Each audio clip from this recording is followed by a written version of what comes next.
What's up, everybody? Welcome to the live composing show. Hope you're doing fabulous here today. We are in May, officially May 1st, 2025. I want to welcome all the folks here from Video Game Music Alliance, from Simple Samples, and maybe just some game developers or film directors, people hanging out with us today. I'm excited today to share that we have a brand new library that releases today. It is called the Hammered Dulcimer Collection. I've given some little sneak peeks of this in previous weeks, but this is my 5-mic setup, which I recorded in my closet over there, which I converted into a recording closet with some blankets, and basically it's a 5-mic setup. I'll actually show you a picture of it real quick. You can see right there. So basically, got the hammered dulcimer and our hammered, the actual hammers themselves. And on the back side of the hammers is some felt so that you can play much more softly. And we have a 5-mic setup where we have these 2 small condenser mics on top.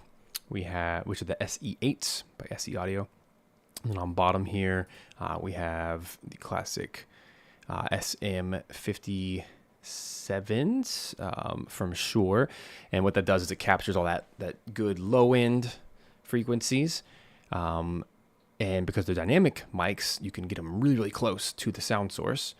And everything is phase aligned because the spacing. And then you can't see it in these pictures, but there's also up top here for the room. It's a cardioid Rode NT1A, which is a large diaphragm condenser, which captures all the room noise, which it's a small closet. It's not going to have a lot, but it's nice to have that sucker, 6 feet or so away from the sound source to kind of capture that extra little bit of sizzle in the room. And when you mix them all together and hard pan left and right with the left and right stereo pair here, it just creates this absolutely gorgeous sound. And really excited to share the library with you today. You can see in the link in the description right now and the live chat. You can go grab that right now. It's the Hammered Dulcimer Collection. It's on sale for limited time, intro price of 25% off. I hope that that's a blessing to you guys. And I think this is the most proud I've been of any library put together so far with Simple Samples. Thank you, camera, for that dramatic cut to black. This is the most I've been proud of any library we've made so far, because this is the first one that I've been able to put out with a 5-microphone setup. Now, there's no mic positions in the contact instrument itself. I felt like being in a small room, it didn't make that much of a difference. I tried it. I tried doing like different little level mixes. And I just found like it's not different enough to really warrant all the extra coding and troubleshooting involved. So instead, I came up with what I would consider to be the ultimate mix, a close mic'd mix. And then you can add some reverb on it, and there's some baked in reverb in the plugin itself, and that helps to kind of make it feel more lifelike in a room, in an orchestral hall or whatever. So I'm really excited not only just to showcase this library today and walk you guys through it, but also last week, for those of you in the video game world, you know that Bethesda actually shadow dropped a remaster of one of their biggest games of all time called Elder Scrolls 4. That's Oblivion. This is the game that happened before Skyrim. I forgot the actual release date. It must have been mid-2000s. So it's about a 20-year-old game. And it was kind of janky back then. I actually did not play it back then. I'm actually really excited to play the remaster. I did play Skyrim a lot when it came out. So I'm excited to kind of jump back into this world. But essentially, it's an open-world exploration game. Lots of combat, lots of like decision-based RPG. So your decisions, if you kill somebody, an NPC, you can't revive them. It's like the game's permanently stuck in that direction, that kind of thing. They ask you lots of questions, you get to answer them. And so we're going to be doing a rescore of a scene from this remaster today. This is an exploration scene where, let me jump in over here, you can kind of see some of it. You can kind of see how there's a guy riding on a horse out in this beautiful fantasy land. Oh, and it looks like one of my plugins did not load. Let me do that real quick. For those of you who use Cubase or New Window, you know this problem. That the mouse, there we go. There's actually the scrolling wheel is baked in to be opposite of the way I like to do it. Anyway, I just fixed it. But anyway, it's just this really cool scene of our main character that you get to create roaming through this daytime I guess plains with some mountains in the background. And he goes to this little abandoned ruins village, fights off some dudes. Nothing terribly exciting, but that was kind of my point. Is I wanted to pick a scene that I could score something that's a little bit more ambient. The Skyrim soundtrack, Jeremy Soule, the composer for it, it's one of my favorite soundtracks of all time, and it was very influential in shaping my love for the RPG genre, the fantasy genre. And I've always loved how he writes these beautifully ambient but melodic orchestral pieces, and so much of what he has written is all samples. I'm not sure if you guys know that. Very few of what he's written for the Elder Scrolls games was actually live players. So much of it was sample libraries. He just did a really good job of using good libraries, but also using them well. Some of my favorite tracks are actually sample library produced. And so today I want to showcase the library itself, and then I want to write a little, maybe a 1-minute loop, something in that vein over the next couple hours together, and just have some fun with it. And I think that this library really lends itself well to this ambient type of scoring, and I'm so happy with it. Like, it really turned out, honestly, better than I expected. So cool. So, first and foremost, let's check out the library. That's what most of you are here to see anyway.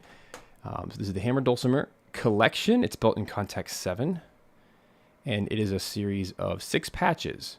The mantra with Simple Samples audio is less but better. That's always the approach here. Let me see if I can get this in frame for you. We can see a little bit better. There we go. Okay, now you can see everything. Perfect. So 6 patches. We have hammered, felt, plucked, tremolos hammered, tremolos felt, and glissando effects. So it's very simple. It should be straightforward and easy to navigate. Let me turn off all external effects because I don't want to give any false impressions here today. This is just going to be me playing through the patches themselves. So if I even just turn off the reverb, which is an orchestral hall reverb from the Lexicon,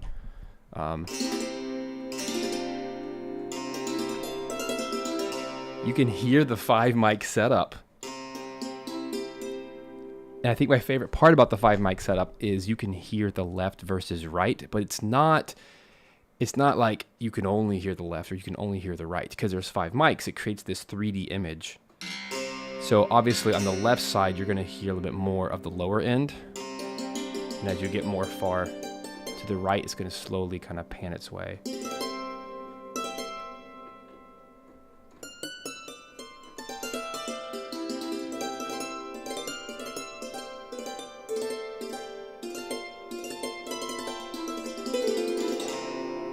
So the most important thing you should know, 5 mics, multi-sampled, meaning it's deep sampled. There's 4 round robins for every single note, and then there's multiple dynamic layers as well. So this instrument has a little bit of pitchiness to it, but in an endearing way, in a positive way. It's an ethnic instrument. It's a string instrument.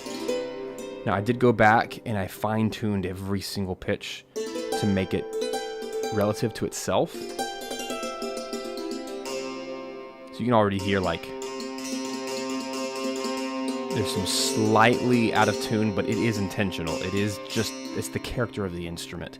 Hammered Dulcimer is one of those instruments that is typically a solo instrument. You're either playing an entire piece of music by itself, kind of like a piano, or it is layered in little spurts,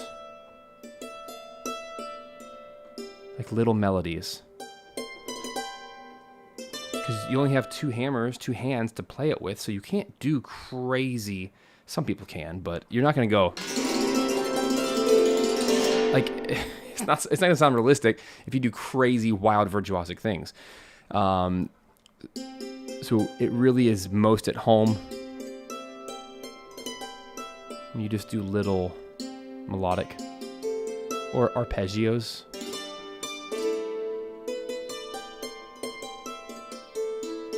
Or what it's most known for is Celtic music, is like little medieval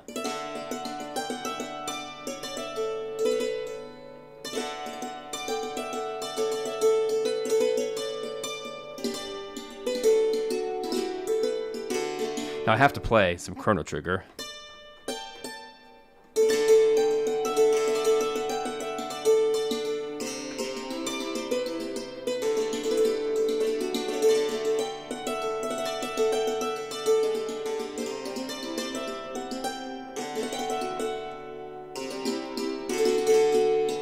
Whatever the notes are.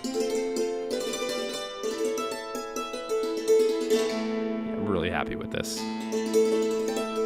Now for our purposes today, we are scoring an ambient exploration scene. So a traditional hammer dulcimer is going to be a little bit too bright, a little bit too loud. So I'm really glad I went the extra mile and also recorded the felt hammer. Not the felt hammer, the well, I guess it is the hammer. It's the stick, but the backside of it. And this is, by the way, this is a Songbird hammer dulcimer that I had made in North Carolina. That's where they're located. Actually went to the manufacturer, had a really cool hangout session, played all sorts of dulcimers, and then had this one made. It's just so cool. Like, people still make instruments, and you can go to their studios, and you can actually have these things custom made. It's insane. So again, I'll turn the reverb off. I love the felt. It's not best for solos, but when you're layering it with orchestral instruments, it's not going to be overly bright. You can also do these really beautiful rolls.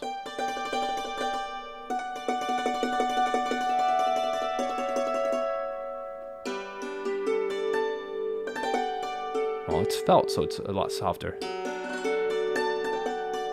And I also intentionally left in the little rattles that come. There's something about sample instruments that, to me, you'll find this in all Simple Samples audio products. I like to leave in the imperfections. Not if it's like a nasty squeak or something that like completely takes you out, but the human imperfections are help what makes it feel realistic. So like every once in a while when I would hit it, it would roll, because these tiny little hammers, they have so much like ricochet in them that sometimes they just naturally, they get a little ricochet. It's not in every hit, but it's just every once in a while. And because of, like that, you hear it? Ba-dum! It just adds so much authenticity. Same thing goes for the pitch. Like, I did pitch correct it all, and I try to make it all as perfect as I could. But at the end of the day, if I were to like auto-tune it, for example, it would sound fake and digital and not real. It's also the same reason that I chop everything by transients, which means that every single sample, I make sure that I actually manually move the start time of every single wave file. And there's hundreds of these things, sometimes thousands. Like the piano thing, the harp and the piano that I'm working on right now, there's thousands of these things I have to do manually. But it's for a good reason. What it does is it keeps the authenticity of the original play, the original performance, but it still keeps it in time. So if you were to use MIDI and quantize it, it would still play back. It's like that little roll, like that's so cool. Sounds like a real person's playing this.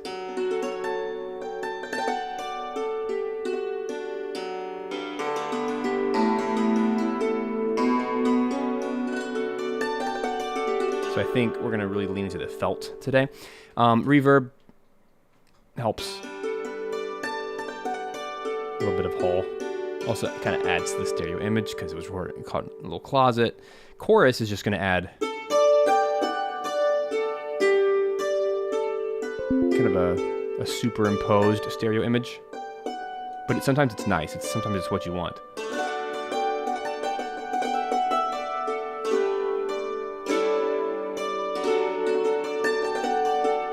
It's more of like a swimmy sound. And then delay is just like a baked in quarter note delay, tempo synced, which is nice. It's not overbearing.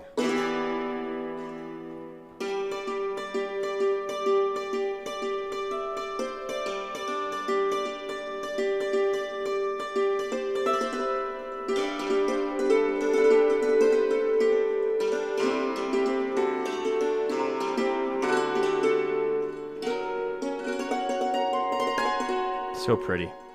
I won't be using delay for today though. And then dynamics, this is pretty easy to program, just basically the mod wheel goes up and down. And there's a lot of libraries don't have that.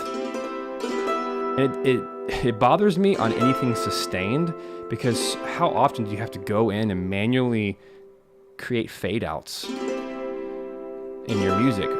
If I want to play live, I just want to do this. End of a phrase. Do it on my own, right? Isn't that nice? So simple. Just a little fade out. Boom.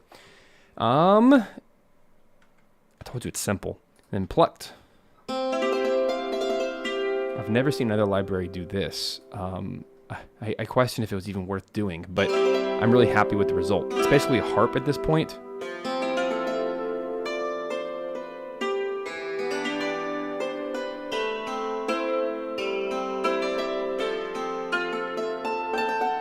But I just plucked every single string.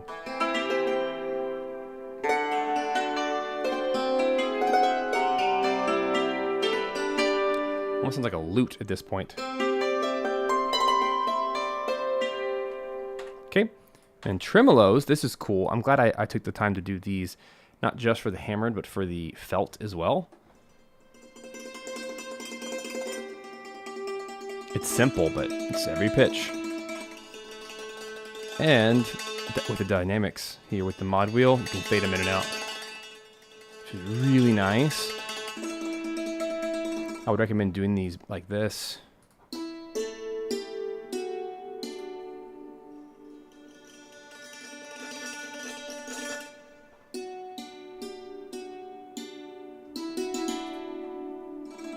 Whatever, going back and forth between the patches.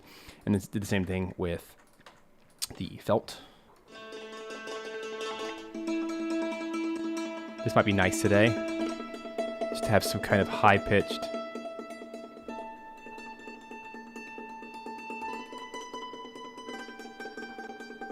Above some orchestral material.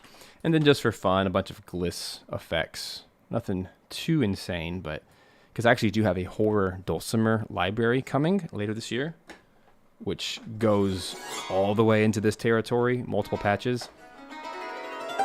This is more like little gentle. But these are the actual pitches of the dulcimer in all of its detuned glory. You can hear how weird it is.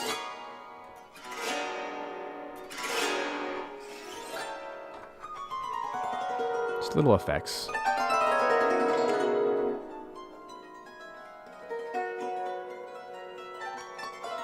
So, for today's purposes, we're going to be mostly focusing on the felt because I feel like it's the right direction. And then for strings today, I feel like we just need some good old fantasy strings. I actually felt prompted to do from Orchestral Tools. They have a library. I'm not even sure this is for everybody, but it's the Peter's Vask strings. They're the softest strings I think ever recorded. You have to crank them up like 20 dB to even hear them. They're so unbelievably quiet. But that's what it is. It's really, really quiet strings. They're like, and this they have muted strings as well on top of that. But it's like how gentle it is.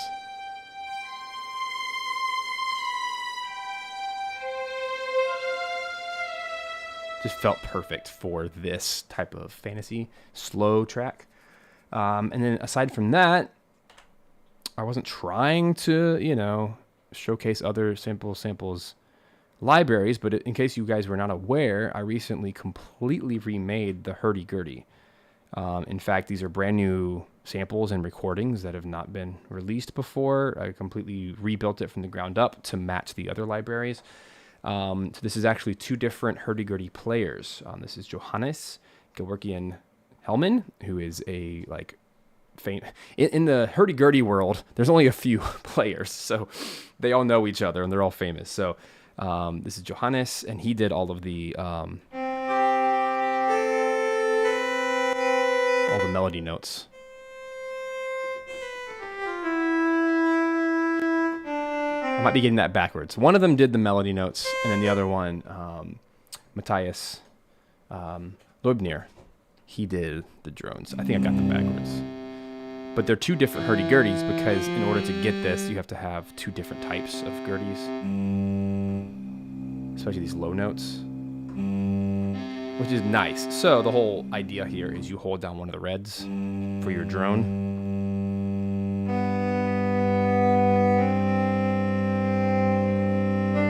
And they both agreed that this is the most realistic sounding hurdy-gurdy samples they've ever heard.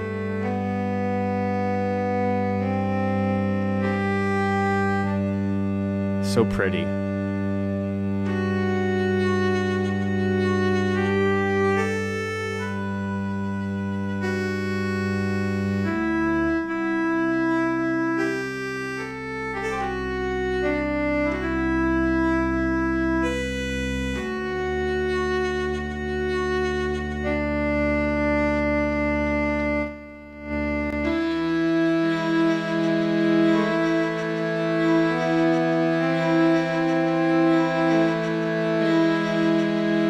Pretty cool, and I love the hurdy-gurdy, and it's one of those things, just like all my other libraries, I couldn't find a good one, so I built my own.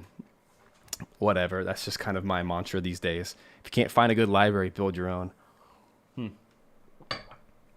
So we will be using this today because it lends itself perfectly to this medieval fantasy vibe.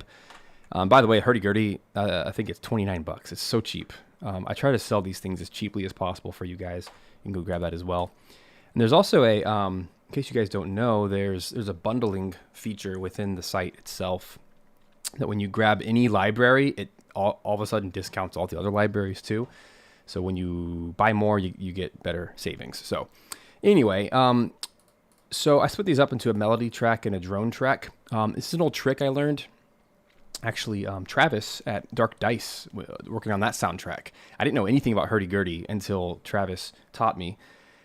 He's an accordion player, so he kind of understands that world. He taught me that if you take the hurdy-gurdy drone and you pan it to the left about 20%, you can see right here in my chain, hurdy-gurdy drone, 20% left. What it does is when you do drone notes, and then you also play the cello and the double bass in octaves on the right side as they're normally panned, you get this really fat, rich, droney sound by getting the strings mixed with the hurdy-gurdy, and it just creates this really cool sound. So that's what I did.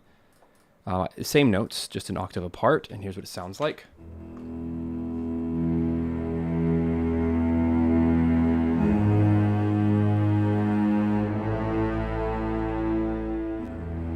You hear that hurdy on the left?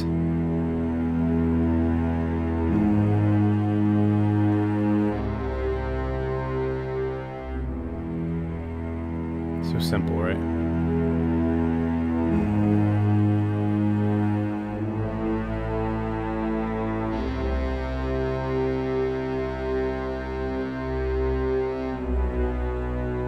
Because these are all dynamically connected to the volume, right, with the mod wheel, I just ride the mod wheel up and down to get my volume.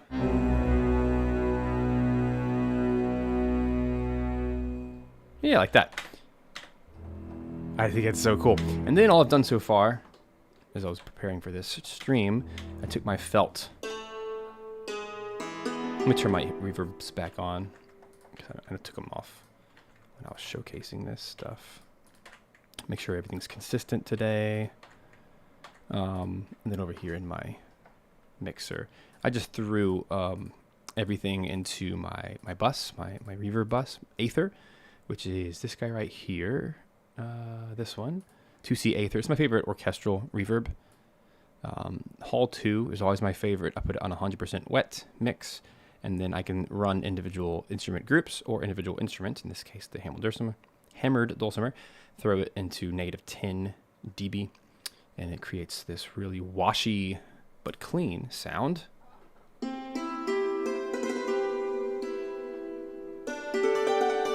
These little arpeggios.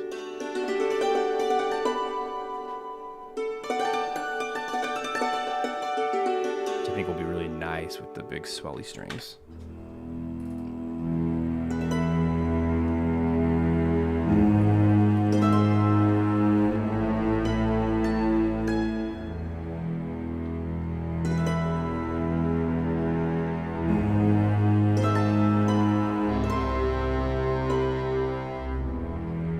That's all I got so far. So I like the attitude of it so far. It's very calming, but also a little disturbing because we're about to, our character is about to come up to some like old abandoned ruins. Like there's a little bit of spookiness there. But also we're not trying to be threatening necessarily. We're just trying to kind of create a vibe.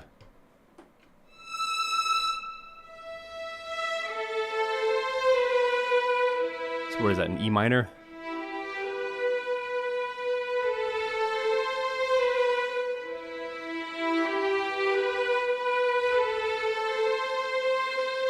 So we're just going to the minor 1 to the minor 4.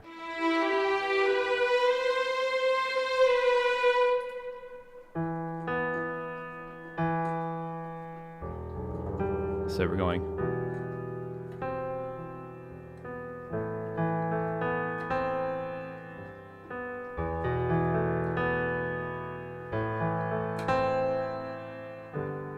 I'm not sure if it's a.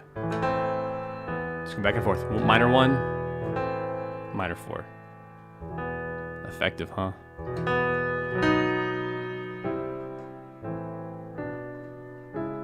There's so many things I could do with that.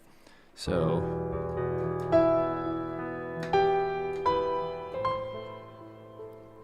a little tragic.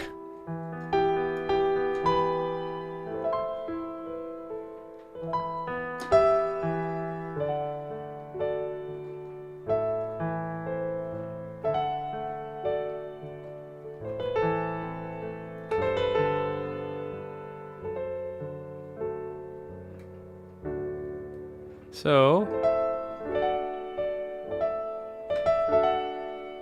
trying to play around with this. It's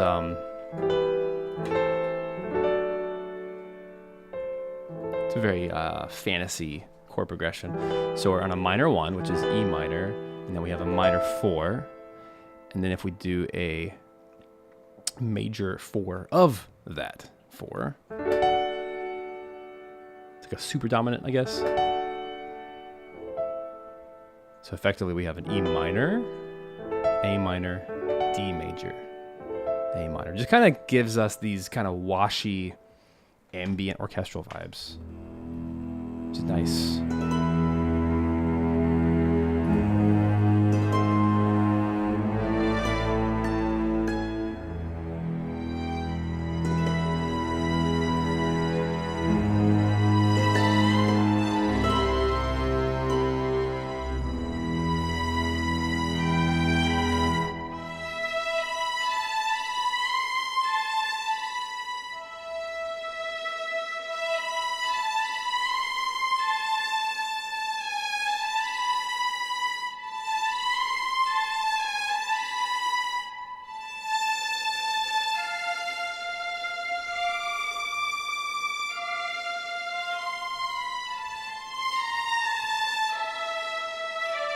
All right, so I'm just kind of thinking ahead.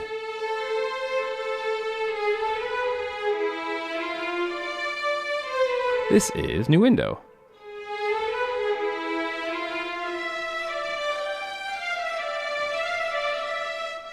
Now that I'm doing a lot more game audio implementation with sound effects and game music, and I just love New Window, I've started to use the Game Audio Connect plugin, which is baked in to New Window. I don't think it's in Cubase. It might be now, but I don't think it always was. Anyway, it connects directly to Wise, W-Wise, and I can actually have Wise on one screen, and New Window on another screen, the game engine, either Unity or Unreal usually, on the third screen, and then a fourth screen I'll just have, like developer notes and whatever. Or like my folders, and then I'm just dragging stuff. And so the reason I do that is as soon as I make a change in any one of those 3 programs, the change is reflected in the others, which is so cool and so fast, because I would literally take like this MIDI region and just drop it into the plugin, and then it would populate inside Wise, and then I hit the play button, and then over there on the game itself in Unity or Unreal, the change happens. It's so cool. And I can actually live with my controller, my PS5 or Xbox controller, I can actually just play the game, and the changes I made in the session are made live, which is so cool. I love that technology is caught up, finally.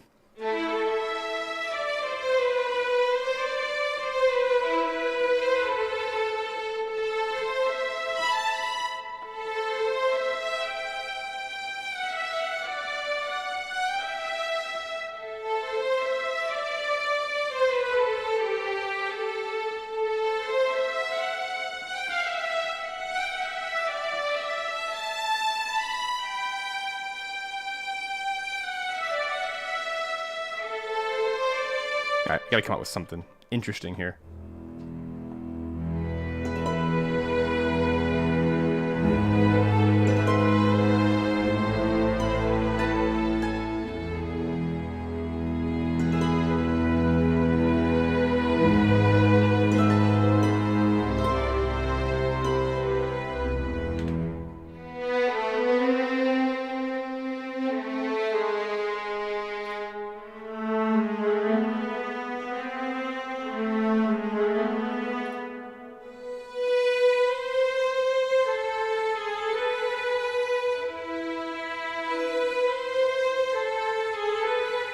Yeah, let's do the second violins right here.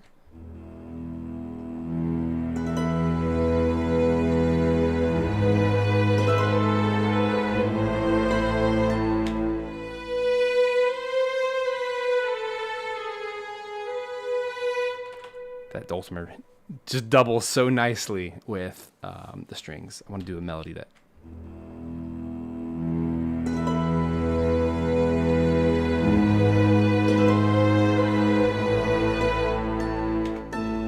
Listen to what I played.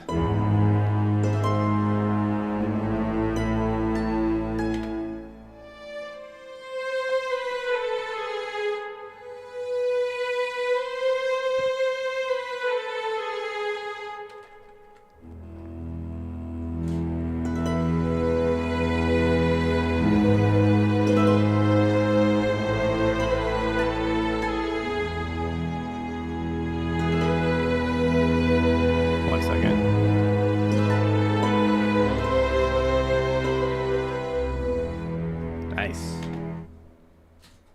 All right, so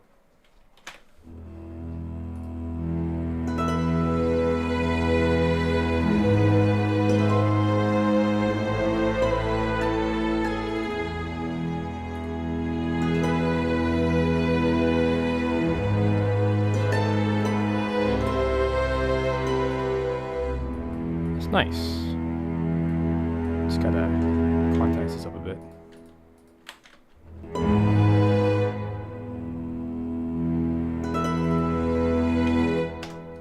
Also gotta get this automation and the strings to be a little bit less wonky.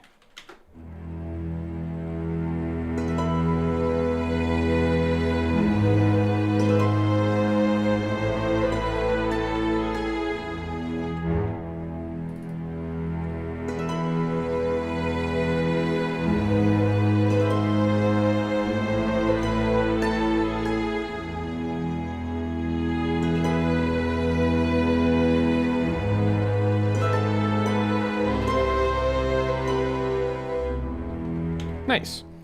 A couple things over here. There's actually 0 reverb currently in the strings, and I think we need to add at least a little bit. Let's do -15 for all the strings.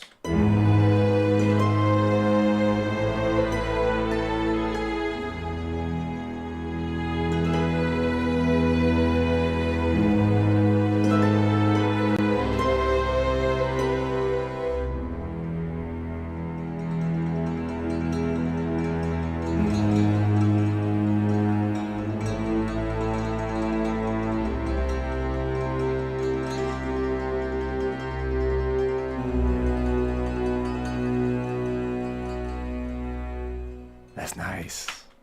I haven't had the chance to actually write with this yet. Too busy making it. Oh, that's really, really lovely.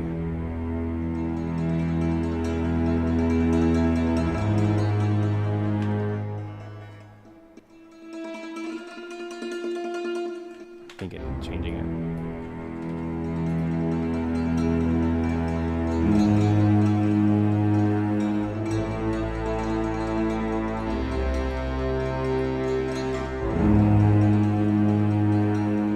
I like it's not perfect.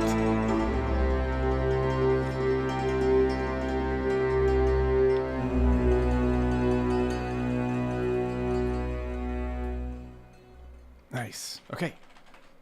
Cool.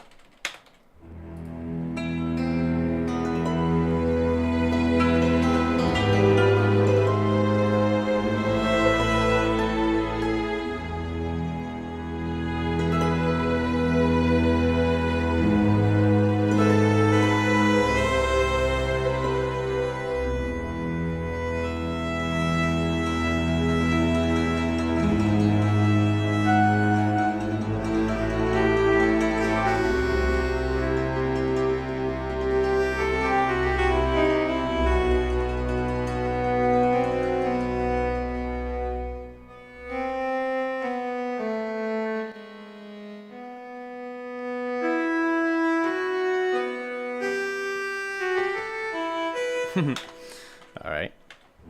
Let's get some moving voices in the middle.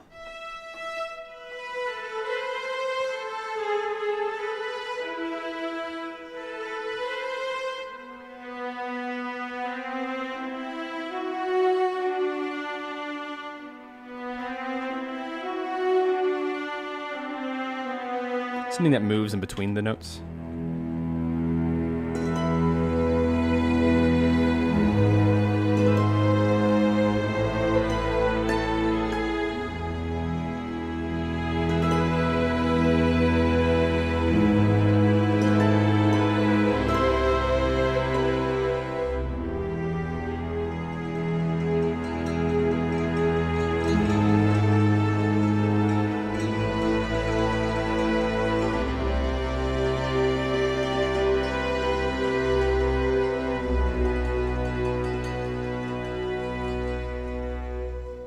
Okay, cool.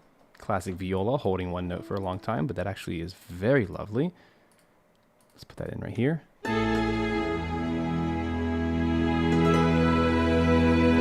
Thanks a bunch, Jordan.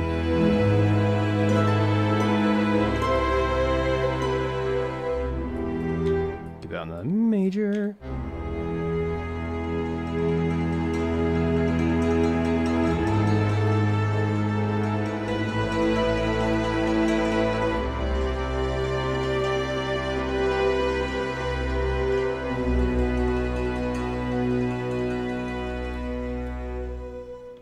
Nice. Okay.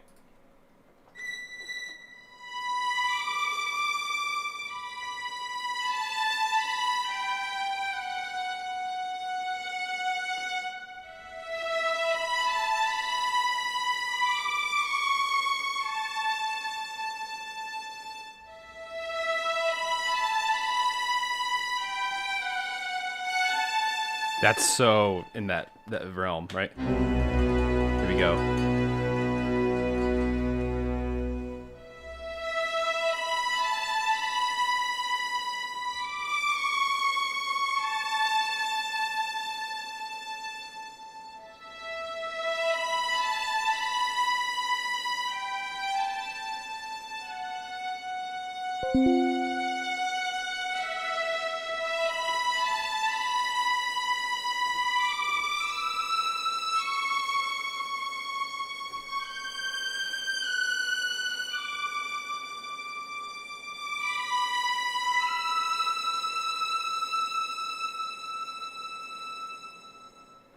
Nice. That'll be extra lovely if we get some kind of horn in there. Na na na na na na. Let's do. These should all be eighth notes. There we go. Quantized, but then we're gonna do a little legato.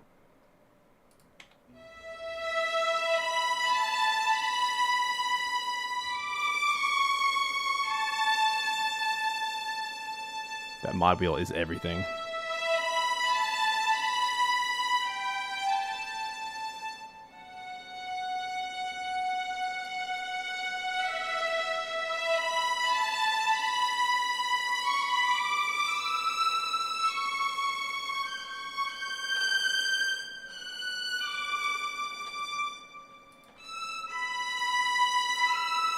By the way, the secret to Jeremy Soule writing these soundtracks, and he has openly said this, and he has fooled people for years that this is real, or it's live music. The secret is he has hand played every single part in. And I read that many years ago, probably about 5 years ago, and that was the day that I decided, okay, I'm going to hand play every single part of the orchestra and only copy and paste when I absolutely have to, or when it's like literally the same thing. There's something about playing in the keys to get all the velocities and to get the mod wheel, to get the expression. There's just something about it that you just can't get any other way, because you're mimicking a live player playing that part. That's what makes it so effective. Here we go.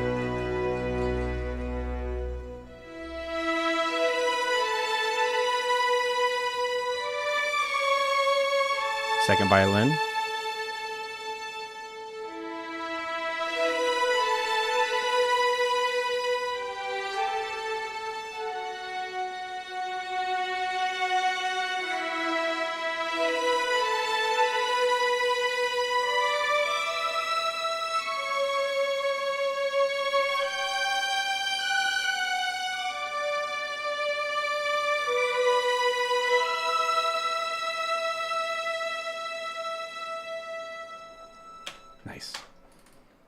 So, same thing, right?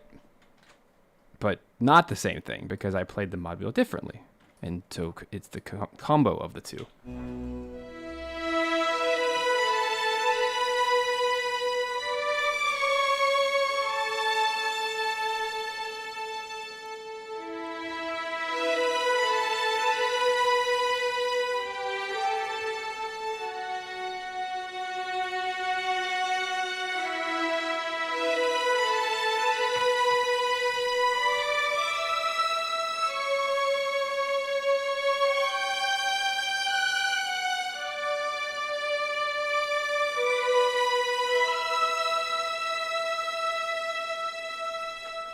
Alright, let's also take this.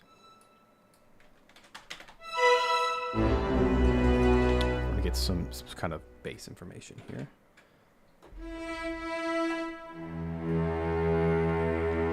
So, let me grab the piano.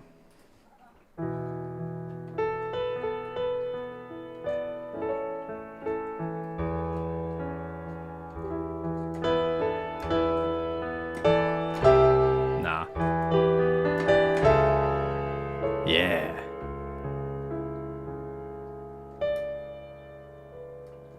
What do I even do after that?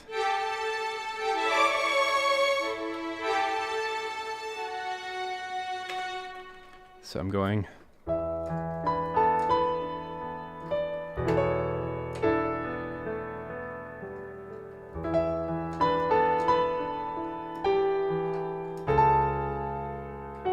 Oh, I guess I'm going.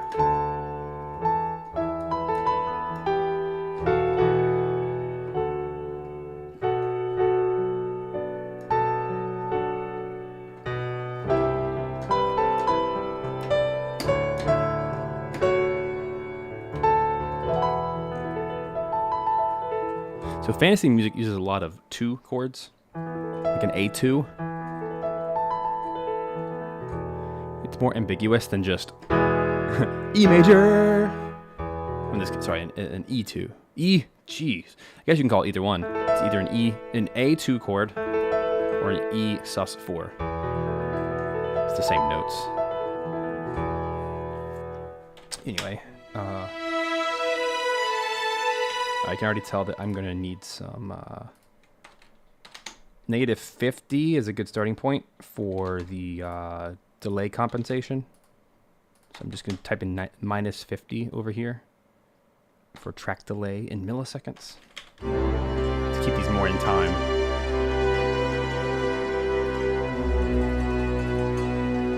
Here we go.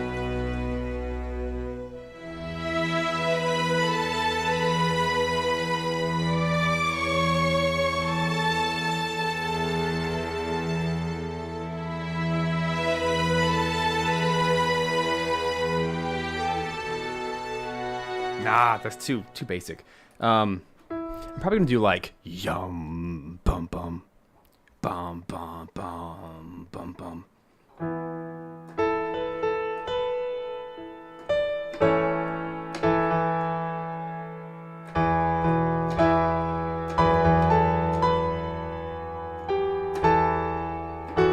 I guess I'll just stay.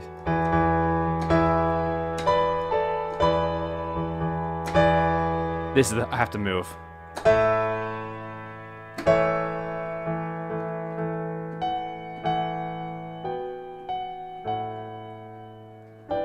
No.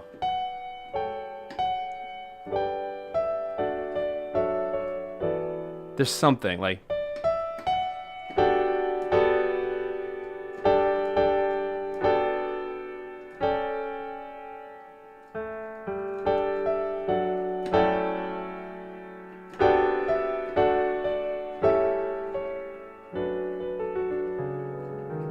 anyway, there's lots I can do there. I wanted to get it in there. I don't want to be just like overly dramatic, but basically trying to get like some kind of overworld theme.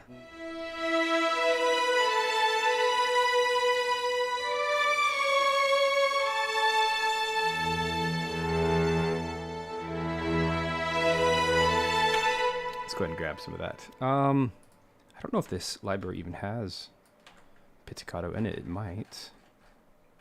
That would be very convenient, but I just don't think it's going to happen. It might. Let's see. Cello. Cello. Boom, boom, boom. Yes, it does. Hooray. It's so quiet. I have to bump it by 12 dB. I was exaggerating earlier, but it really is 12. All right, let's do the same thing here. dB pits. To be worth it. Hold on. Yeah, I mean, it just released last week, so I don't expect a ton of people to play it. Although the numbers suggest that everyone's playing it. Many folks have picked it up. Okay, same problem. Let's make this sucker 12.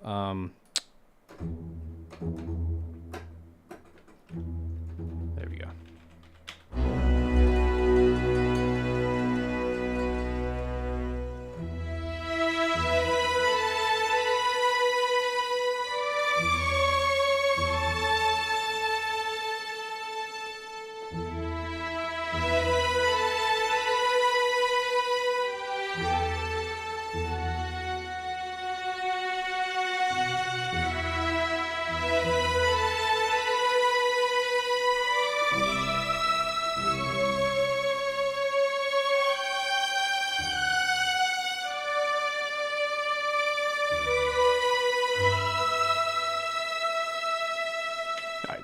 The ending's terrible, but you get the idea for the first part.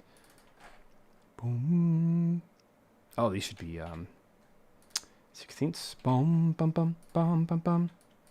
Bum, bum, bum, bum, bum, bum, bum, bum. Figure out the rest later.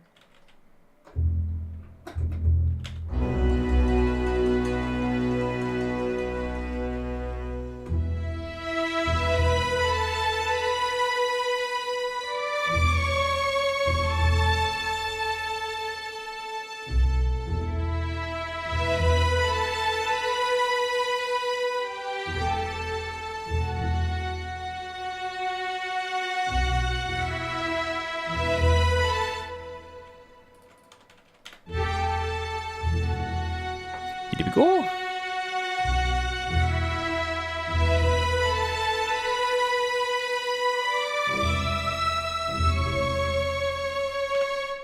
That's the part that's behooving me. All right. So.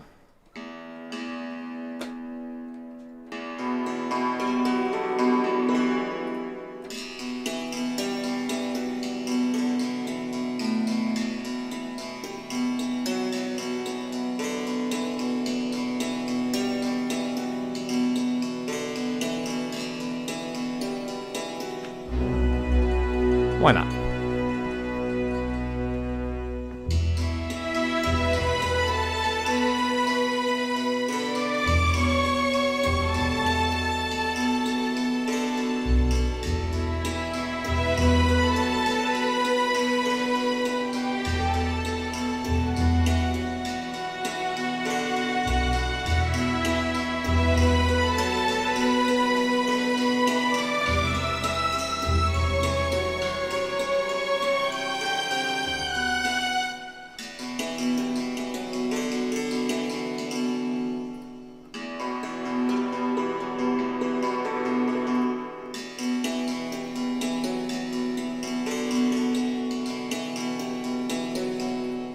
Not bad.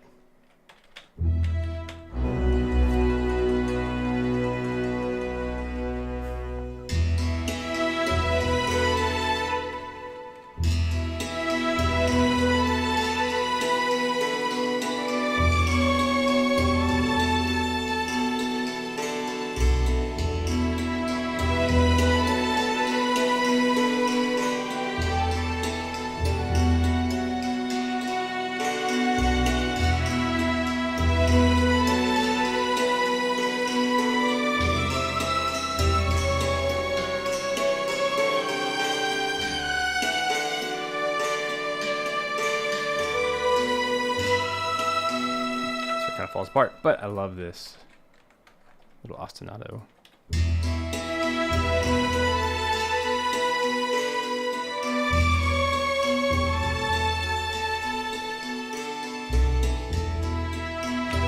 All right, now let's grab. We need some kind of horn that's not overbearing. Probably a solo horn, honestly.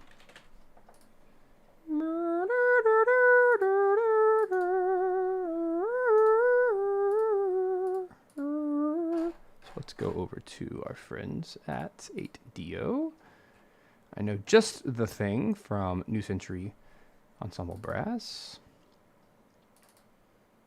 I don't think they have a solo trumpet, but they have two trumpets. I mean, two horns. I haven't tried that one before. Let's just see what that feels like. If it feels big enough. Probably. We just need the heroic sound of a French horn, but not like an epic trailer version. What's up, Quarantine? Cheers. Cheers from VGMA. Coffee mug.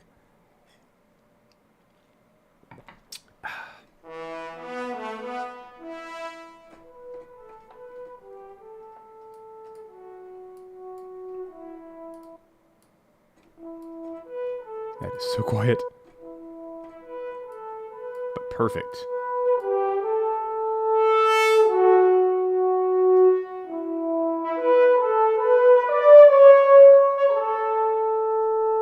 That is lovely.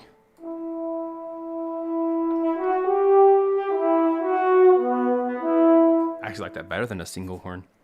I'm going to throw it into my Aether mix.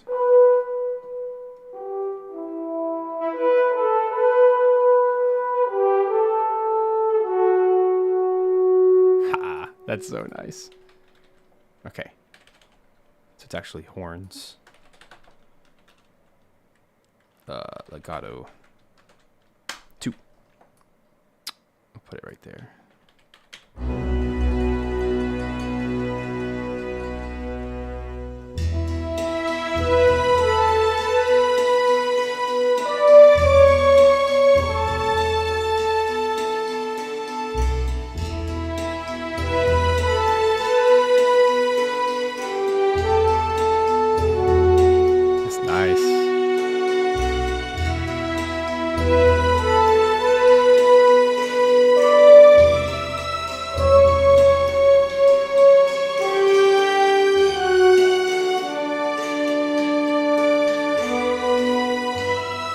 I hate the end so much. Okay. It's perfect till then.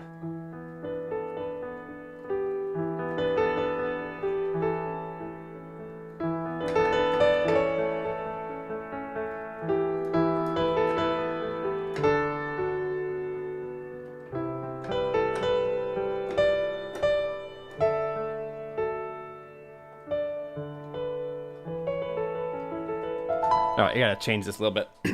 But it's super close. So I'm gonna start with the low.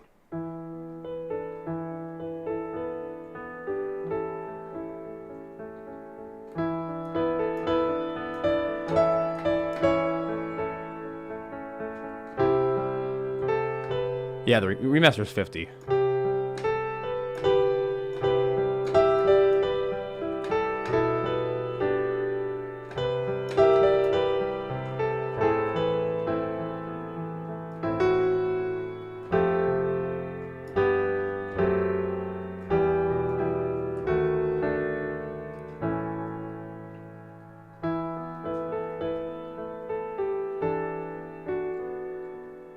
So many ideas. Okay.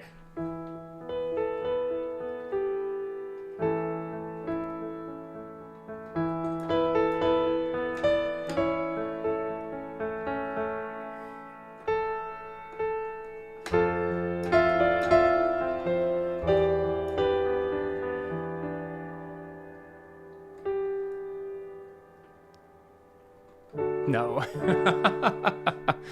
I'm going into Zelda territory now. Okay, hold on.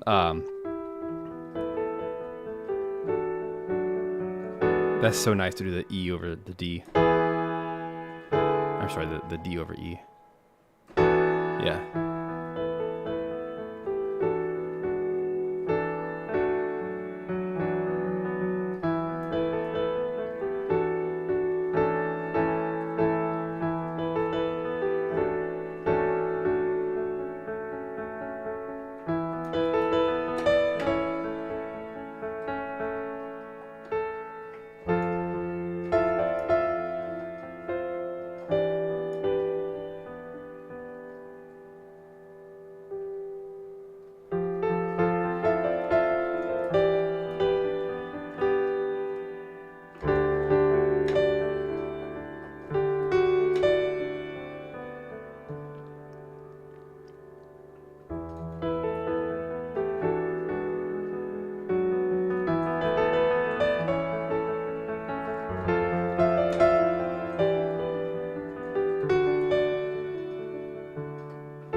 Let's go back to the...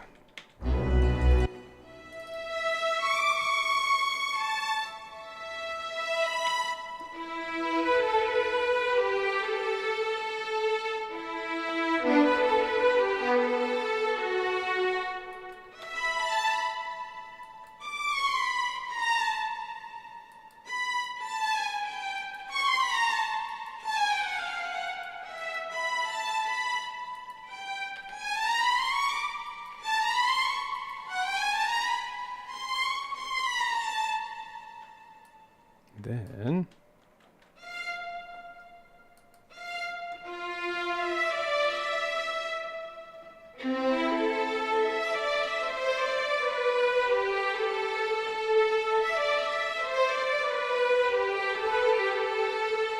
Sure, why not?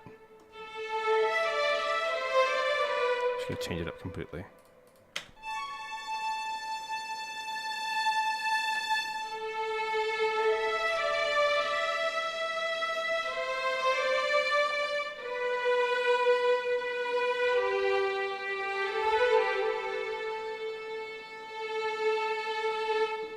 All right.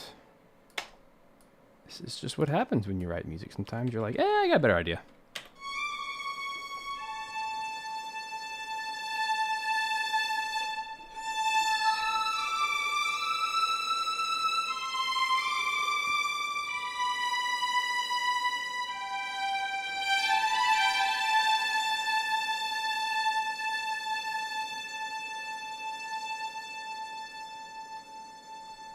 Okay.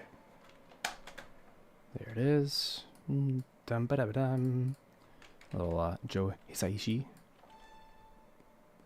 What is that? Dum chibble da dum bum ba da bum.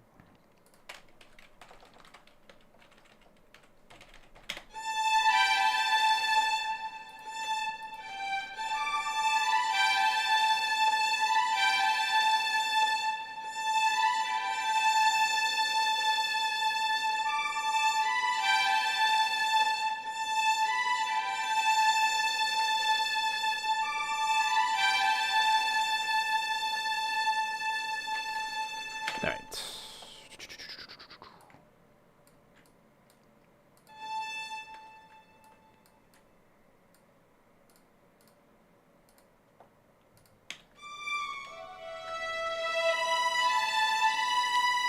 So here's a moment where, as much as I want to, I just, for the sake of time, I'm just going to copy paste the violin 2, 1 octave lower, see how that feels.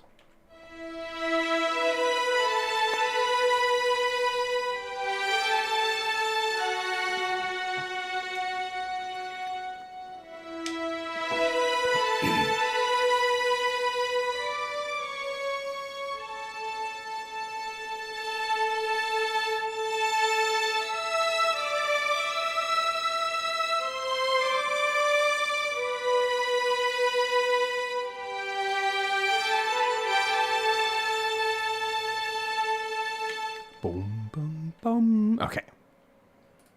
We're making mileage here. All right.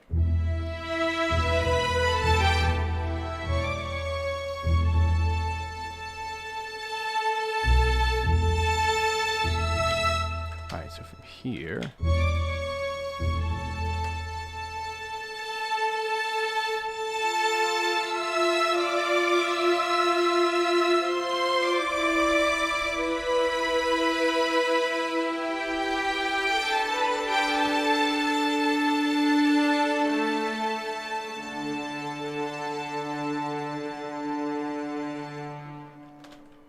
Okie.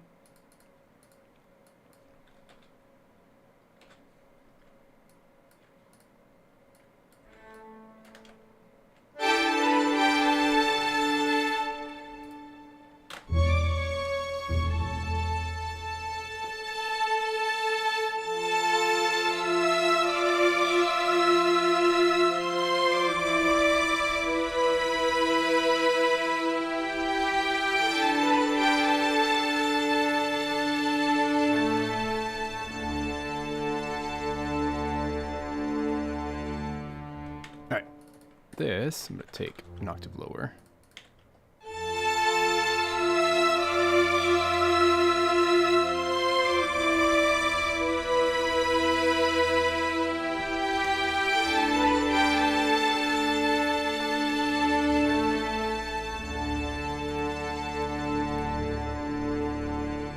not bad, not bad.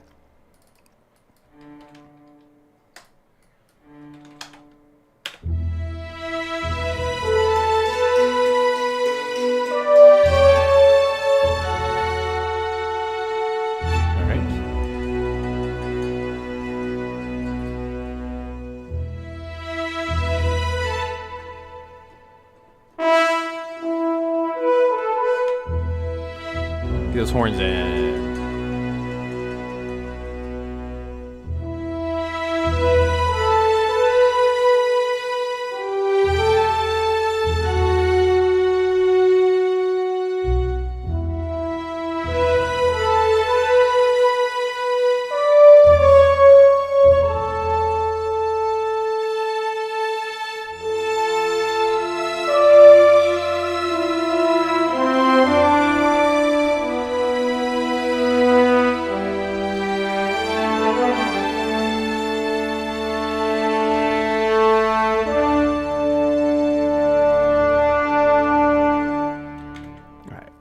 Solve that in a second. But the good news is all of that worked really well.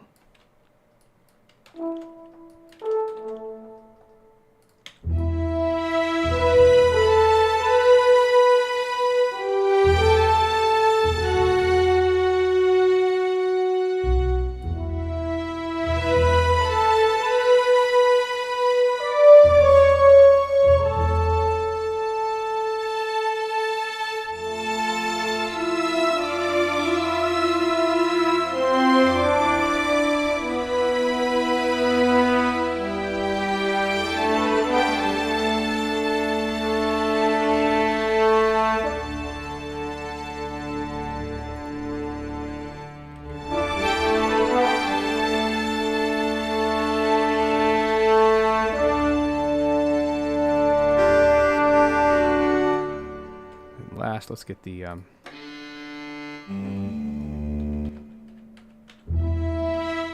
strings come in.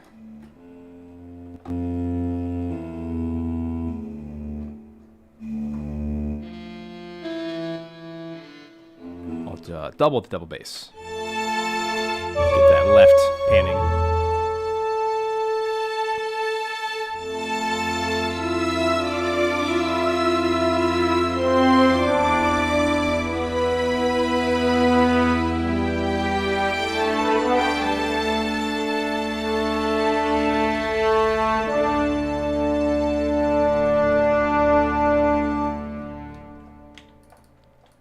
Nice. All right, guys. Give me just a couple minutes. I'm gonna take a little break. We'll come back. We'll finish this thing. We've made a lot of progress so far in just an hour, so don't go anywhere. Be right back. Go check out the library on Simple Samples. It's in the link in the description. Be right back.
Welcome back to the Live Composing Show. Hope you guys are doing wonderful today. It's really nice to have kind of the blending of all my worlds in one here today with VGMA and with SSA, Simple Samples. Getting to showcase a new library, the Hammered Dulcimer Library, or the Hammered Dulcimer Collection library. And we're using it today to rescore an exploration scene from the new remastered version of Elder Scrolls 4, Oblivion, from Bethesda. And we're having some fun so far. In the middle of this phrase right now, I wanted to figure out this Hammered Dulcimer line that matches the new chord progression that we chose. Let me just listen to it for a second.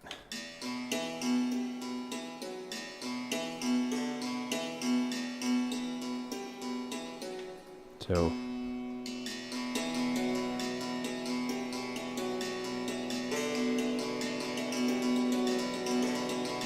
we go to the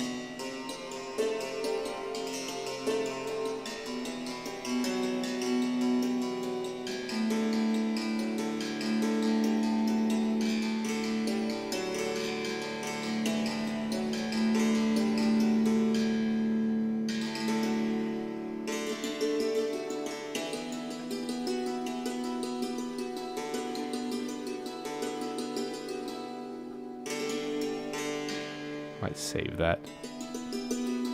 Start an octave higher, so it's not as dramatic. Let's see.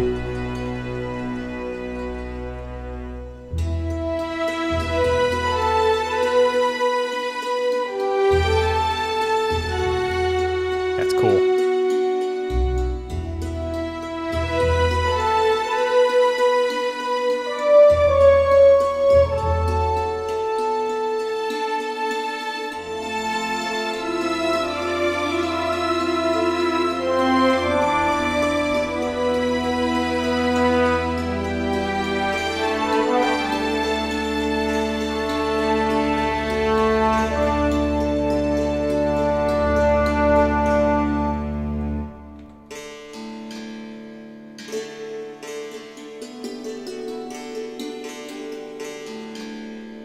I haven't figured out how to do it.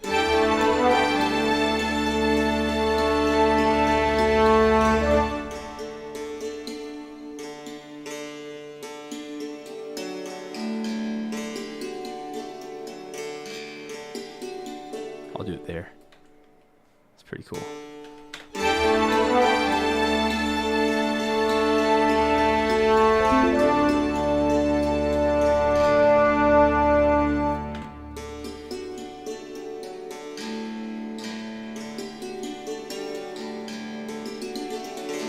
By the way, I showed this sample library to my good friend, who is a top-tier Hammered Dulcimer player, and he was actually really shocked. He's like, "Oh my gosh, I can't believe how good that sounds." That was pretty cool. Like, it really sounds like the real thing. And I intentionally set up the mics to where the mics capture exactly what it sounds like to play the instrument in the room. That's always my goal, to put the mics in a place and to use a combo of mics, types of mics, styles of mics, placement of mics, panning of mics, mixing of mics. It's a whole process to sound as close as possible as to what it actually sounds like in the room as the player, which means you have to consider things like reflections of the sound. Where do you put blankets to try to block the sound or to mask the sound? How do you use dynamic versus condenser mics? How do you use a room mic to help blend it all together to create that 3D sound? And then what do you do in post with mixing your levels and mixing your panning to make sure that it feels like a circle and not a line, like mono, right? So I really feel like this it does exactly that. It does it in my headphones and it does it in my studio monitors. I have these new Atom Audio A7Vs, and they are unforgiving in how clear they are. And I've been doing all the 5 mic mixing on these, and it's so apparent. Like, it is a true sweep of left to right, and that feels so good when you're playing highs and lows at the same time. It has this like fullness to it.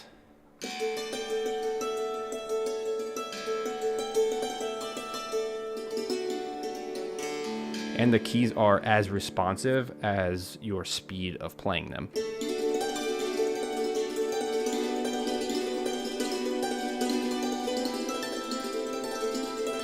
There's no delay. The attack is 0 milliseconds on purpose.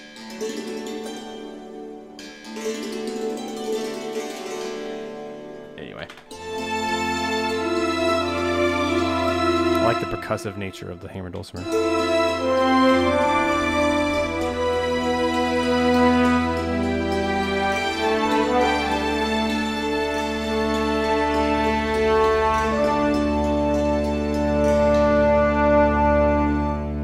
That's nice. Let's take this from the top and just feel it out. I have a feeling that Hammered Dulcimer is too loud in the beginning, or the Hammered patch 1 is too loud.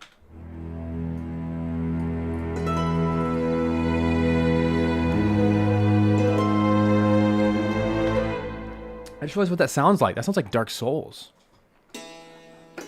To go straight to the sharp.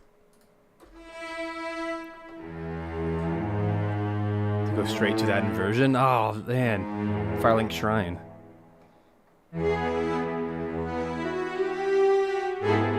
Oh, I love that so much.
Sounds cool, but the horn ruins it there.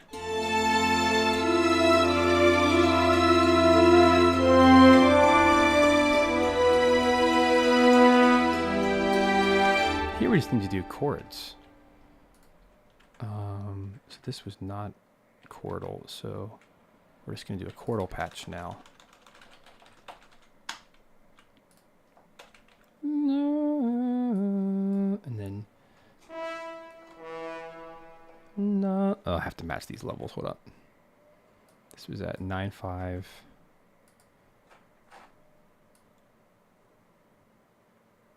And then all the way up here. Okay.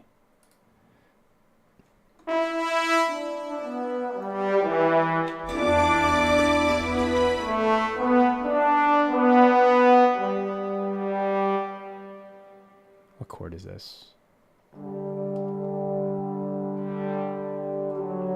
It's a D sus.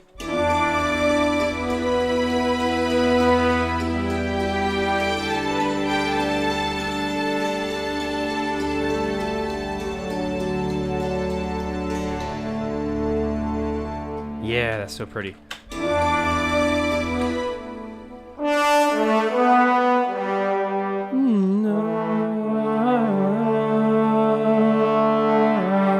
that the chord?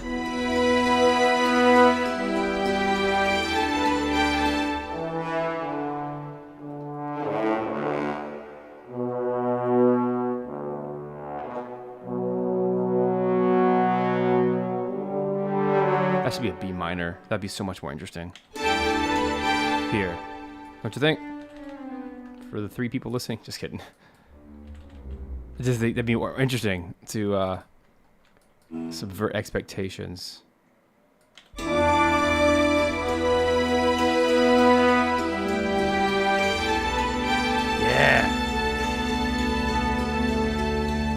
Then go to the D. Bum, bum, burr. Yeah. It's just better.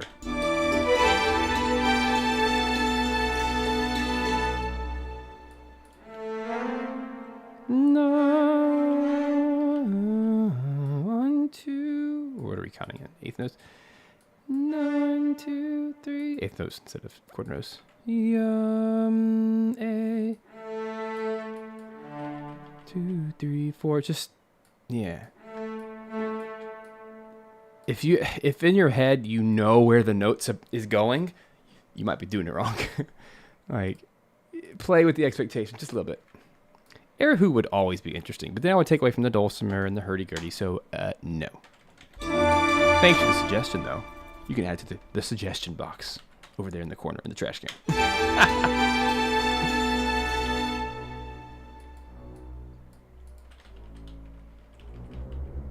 1, 2, 3, boom. Yeah. Dum, bum. Yeah. I can shoot a D. Aww. What's funny is I'm a tenor. I'm a tenor 2, not a tenor 1. I'm one of those weirdos, baritones. But my voice sounds best when I sing tenor, not when I sing bass. That was always confusing in choir. It took me many years to figure out what my actual voice part was. I'm a tenor 2. I have a lower voice, but I don't have a bass voice. I don't have a bass voice. True basses talk really low.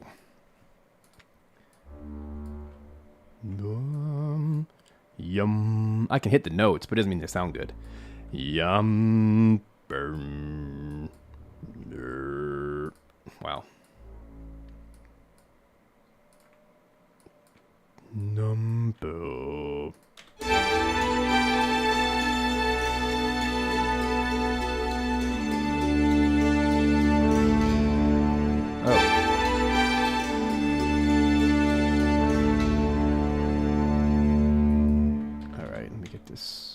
Fixed. So far, so good. Oh, it's this guy.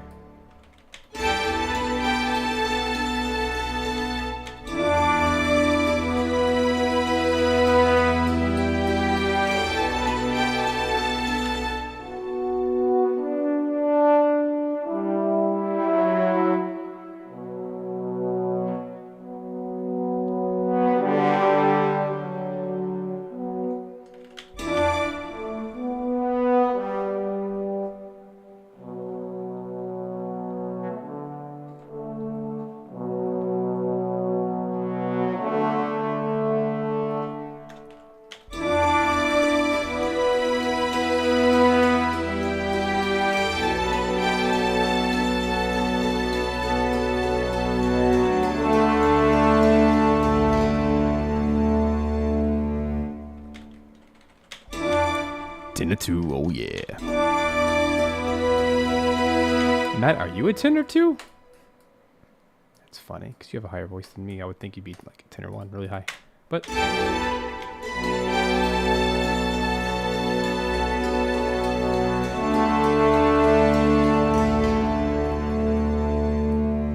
okay.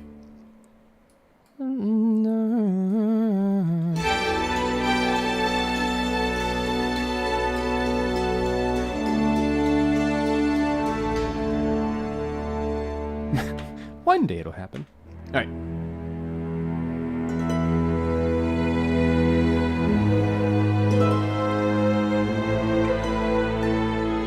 Well, I don't want the Hammered Dulcimer to feel left out. Like, I really want it to be the central.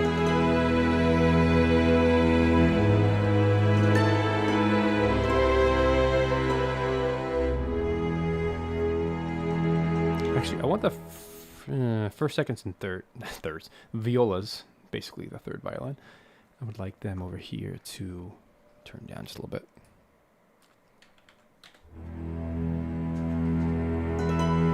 Nice, Matt.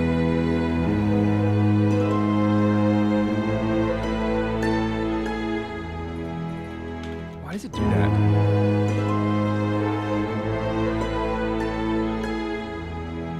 Like so pokey.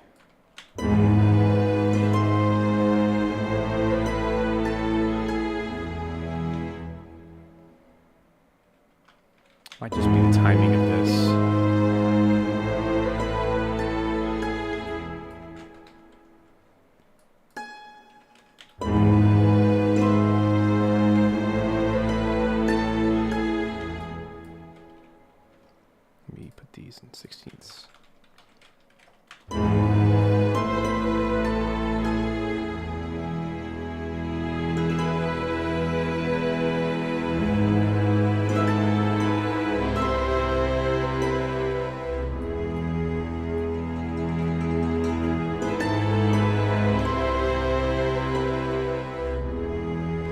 also be right here.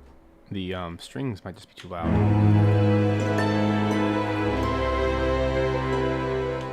Yeah, I want this to back off.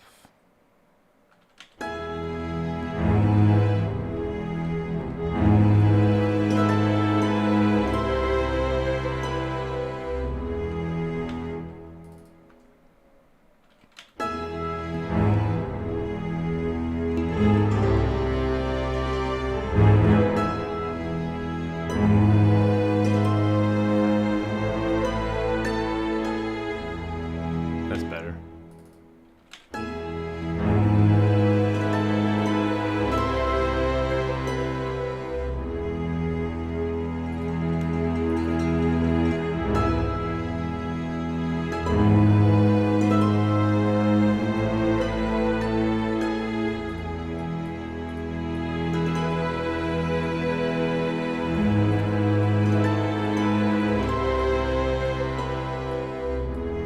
Better.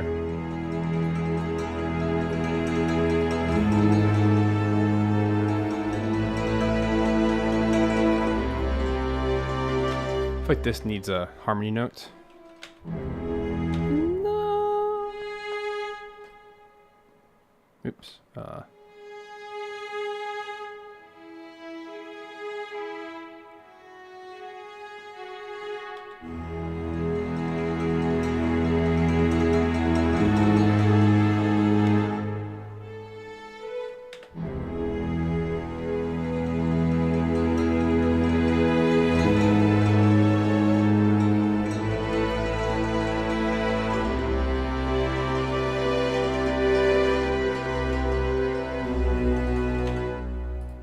Well, darn. There we go. Let's change these.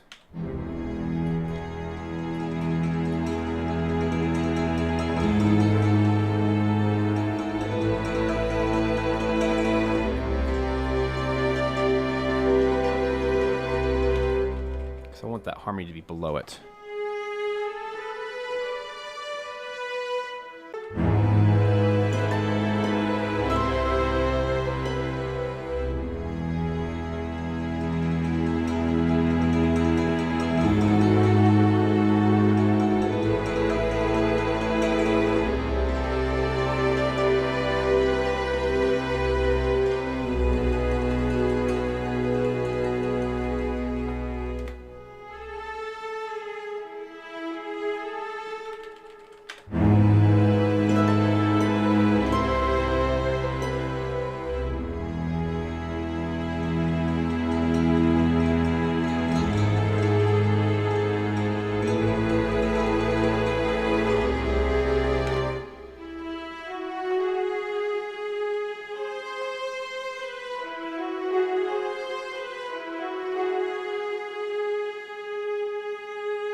This is tricky. Harmony.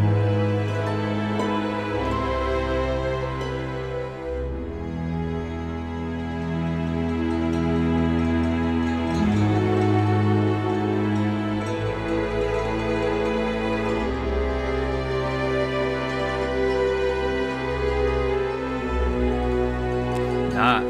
Okay, I'm gonna go back on my decision. I had to try it though. Here's what it was.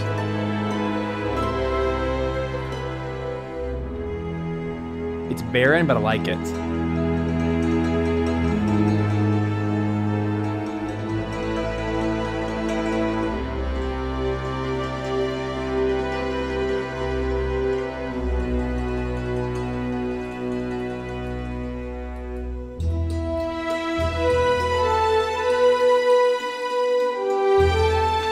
Do you guys think we can handle a little bit of choir in here, or is that just super overkill?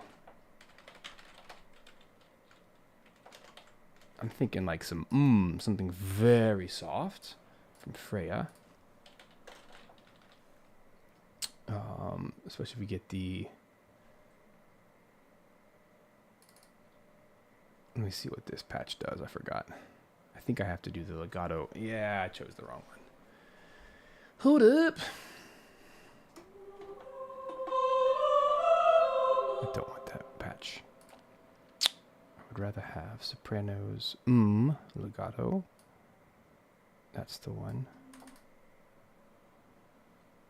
Okay, and then I also want, I should have searched for it here. So it's soprano, legato, and then I want altos, legato. Also omni, and that way they play together.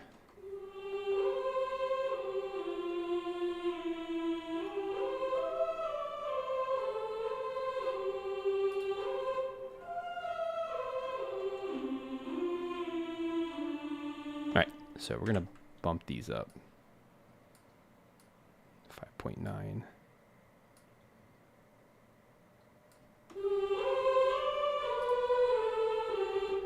Then over here, throw them into Aether, probably negative 20.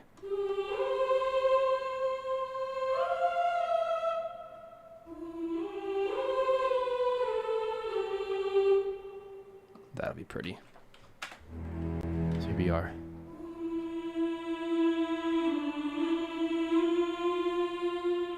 Now we're in Lord of the Rings territory. Elven. Cool.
Okay, the ums are too quiet, but they are pretty.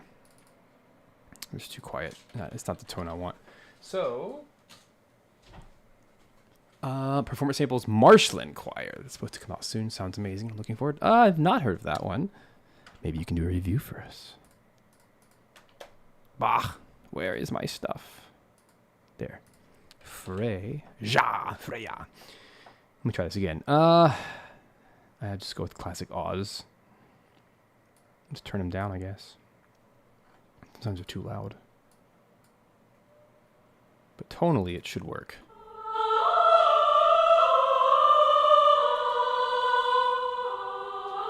It's just the best. I've never heard a better choir sample ever. Use it in everything. Let's try this again, especially here at the end.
Oh my gosh, that was totally unprompted and not on click or anything, so I have to figure it out. Oh, dang it.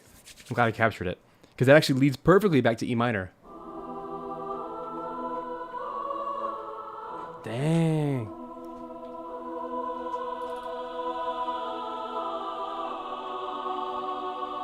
Okay. Gotta figure this out now.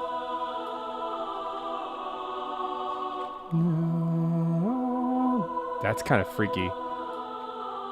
how on time that was. Look at that. It's almost dead on. Ugh. My internal metronome. All those years of practicing with a click, I tell you. It's freaky. I was not even looking at the click at all. Are you kidding? It's 100% accurate. Okay, I got one note off. I got one beat off. Oh my gosh. That's nuts.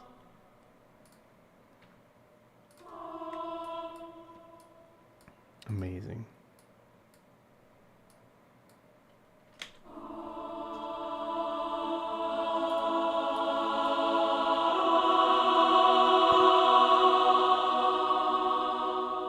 Cool.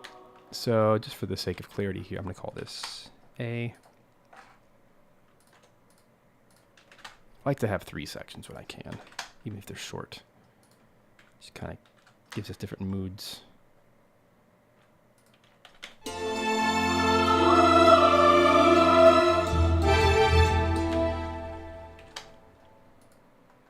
And then, yeah, Jeremy Souls definitely used a lot of choir. Skyrim is known for its choir. Especially the big male choir that was triple recorded.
This in there.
I don't like it.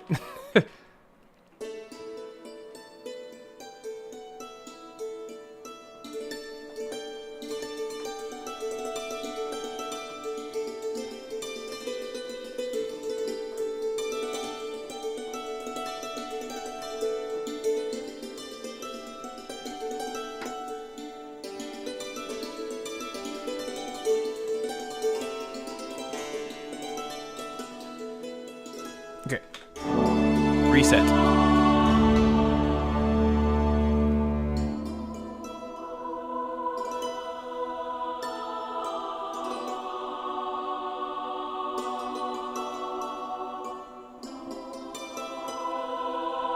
It's more intimate.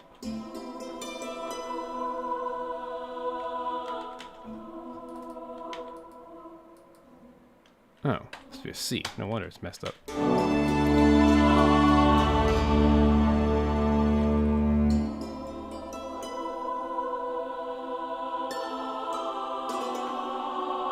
Ugh.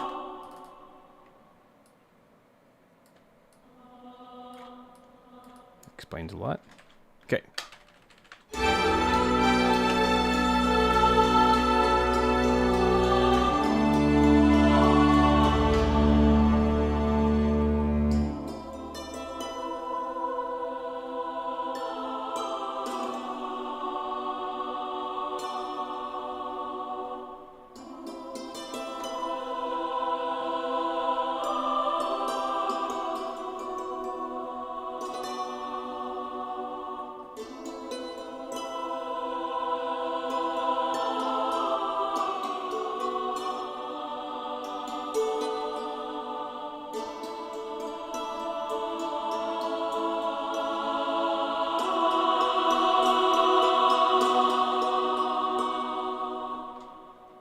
Alright, let's play with this.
Alrighty.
If I get the inner voice that does all the motion, which is the viola there.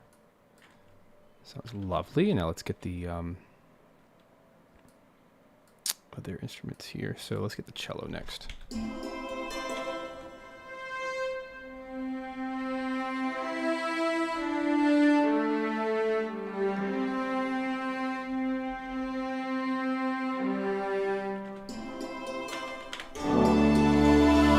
we go.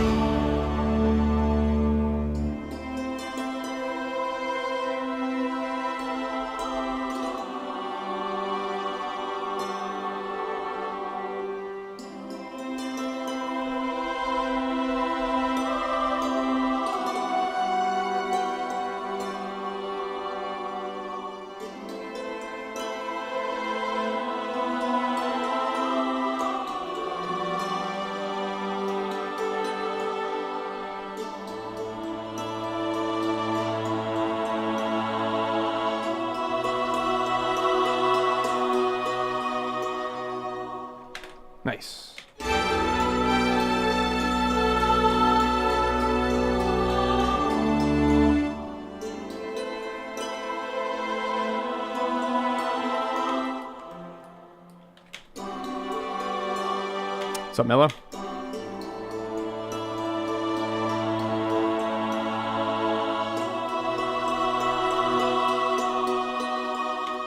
I'll double that in the double bass.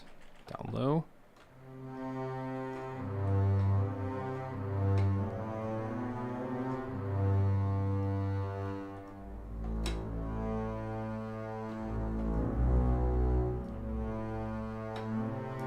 Here we go.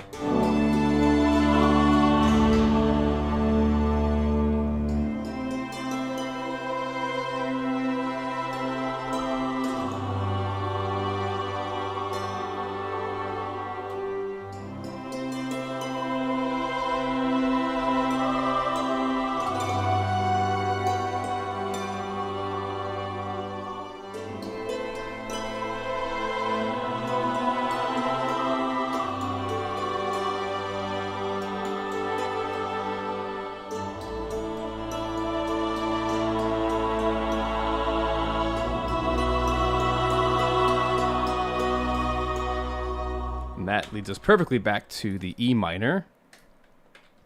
It's a nice shift in tone, I think, adding the choir for like a C section. And then the loop point will be right here. Dang, that's 2 minutes of music. I didn't even realize that. Whoa, I wrote a 2-minute loop. Huh.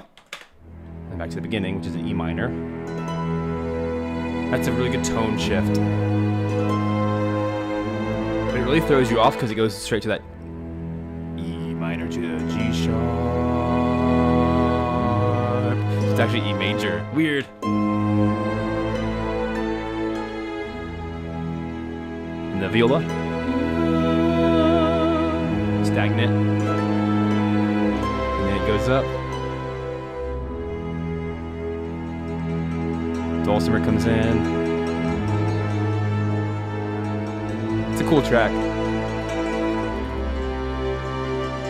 It comes back down.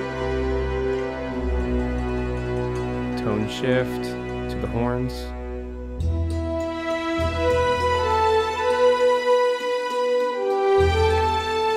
I like the motion of the Hammered Dulcimer. It's simple.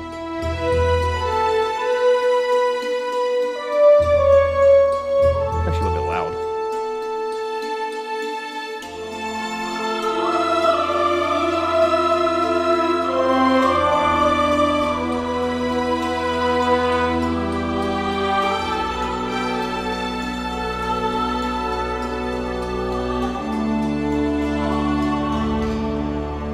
That.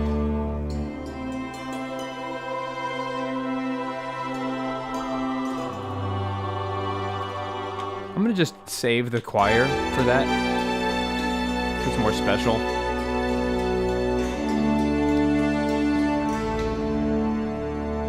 I don't like this octave. Hold on. This.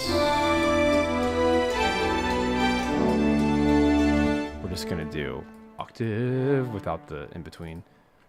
It's too cheesy. So Jake,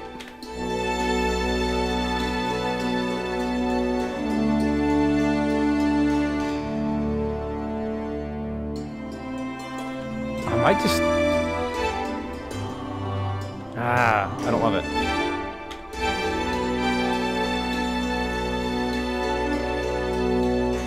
We're just gonna go low. Because the horns are doing enough motion with the little pickety third there that it just doesn't need it.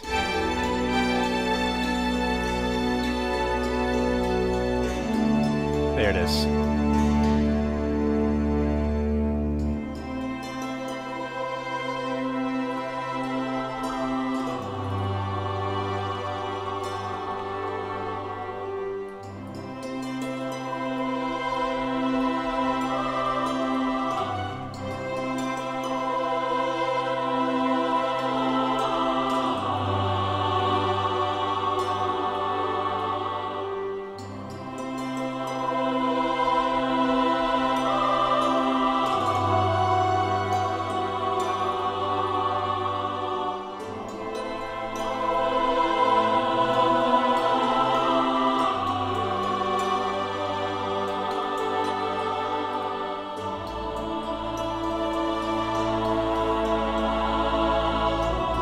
loop.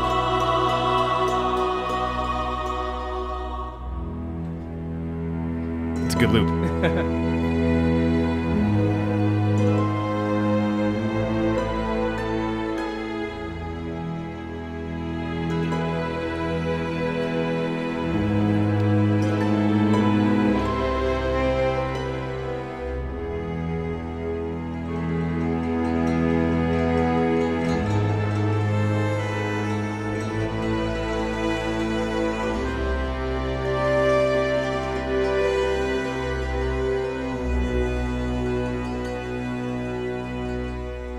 That's a good spot to double with, because that little viola line comes in. I'm going to double with the hurdy-gurdy. That'd be nice.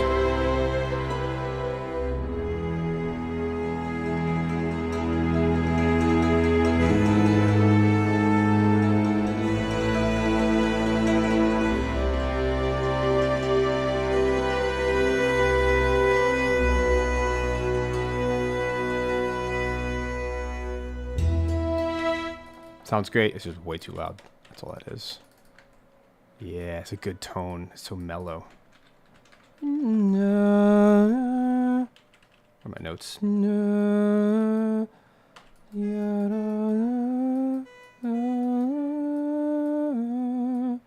Always reminds me of the Spirit Temple from Zelda Ocarina of Time. One of the best.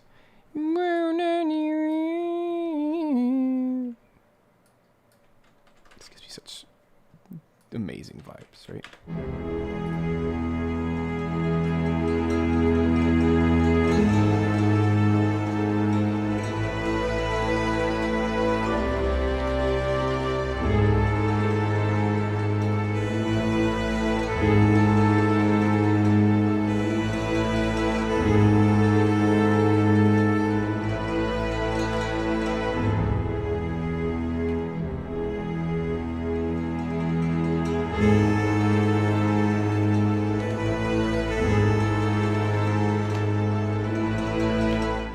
I'm trying to line up the hurdy-gurdy with the strings perfectly.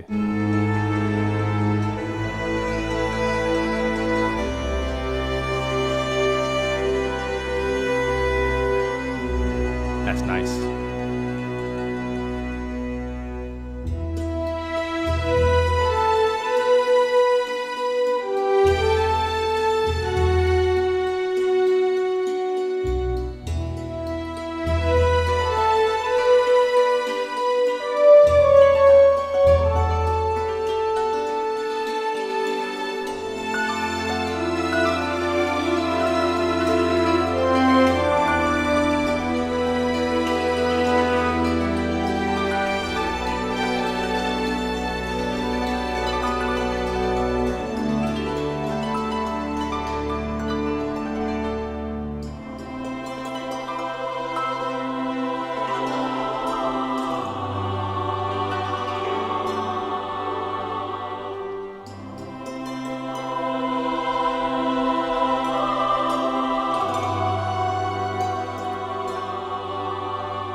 Really mess with it. I really like this.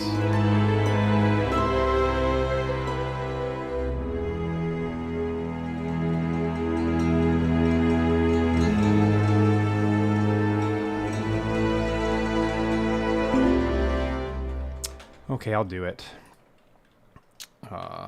This is the Simple Concert Harp. It is not ready yet. It's not ready, so I can't really use it. Nah. I'm having mixed emotions. I will use it ish. How about that? Ish. I will use it in its current form, which is not ready, but I can manipulate it to be ready by converting it to audio. But I need the sound. That's my point. But this will be ready soon for you guys. So in the last few streams, I've talked about how this library was not going to be possible to make for you guys because I hired the musician, Samantha Ballard, to record her harp just for personal usage, and he was using it for the Dark Dice soundtrack. No, I didn't. I didn't even use it for that. I used it for the Star Fox thing. But anyway, so now I've licensed it from her and many other musicians to actually use it with you guys, salt with you guys. I'm looking for where the heck I even put it. And my hard drive is not organized yet. But I want to get it out in its current raw form. I'll just grab the glissandos. You can kind of get a sneak peek, though. It does exist. It's just in its rudimentary form.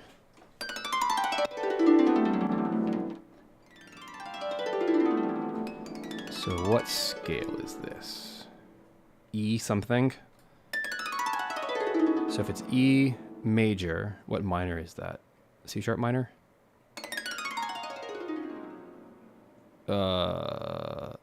Yeah.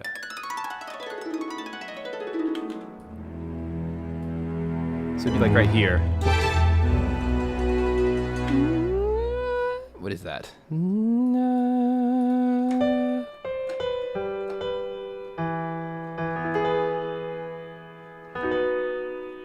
B-ish. Yeah, it's B. So Mrs. Harp over here. We're gonna go.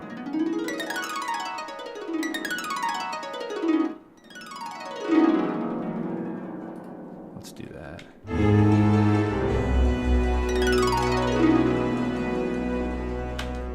Okay, so let's record.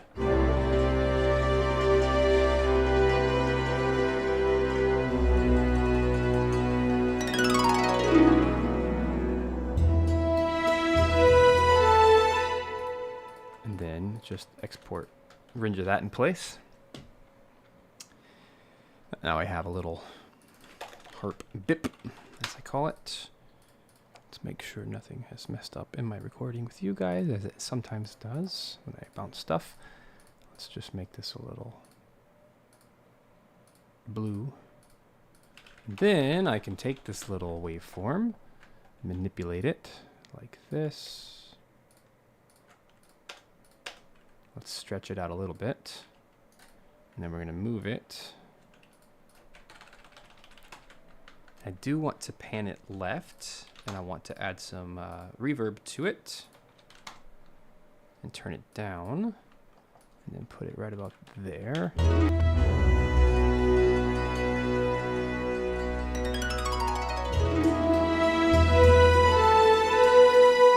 And here's the thing, I have to think. E minor is G major. It could happen. It could happen. Micah. Let's put this on G. I think it might be more interesting to do a G anyway.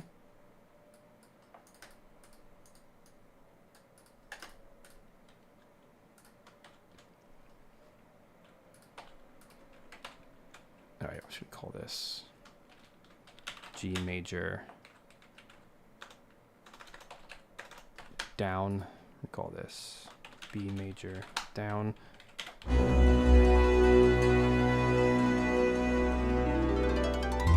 went the wrong way.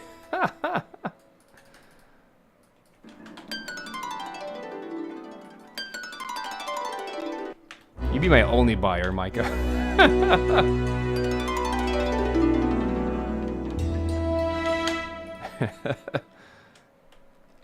I probably will, honestly. I have a long list of libraries I'd like to do. But it gets expensive and time consuming and all that stuff. And there's just other things I'd rather do first. But I do like that idea, actually. right, this is G major down, Black Hawk down. All right, so here I want to take this time stretch. One of my favorite techniques. Stretch it. Put it exactly where I want it. Do a little fade in, fade out.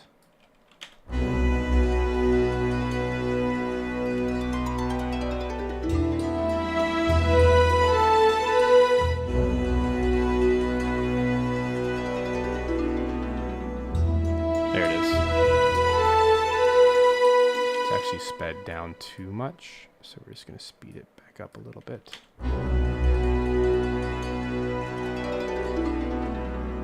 There it is. Isn't that cool? I think it's so cool.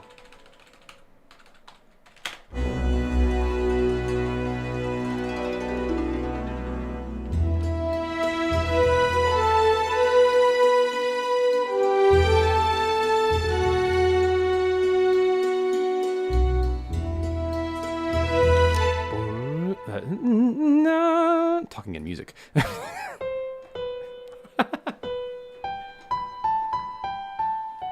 Boom.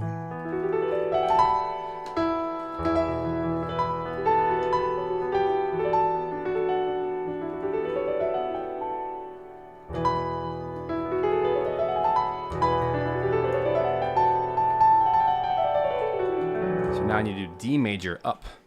Let me find that in my library here.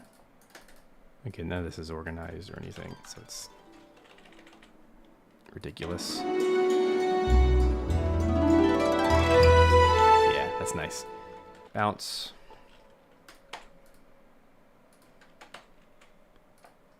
Put this, let's do a slight slowdown. Not a lot. And then really, to get the good stuff, we'll put that in like the second bar.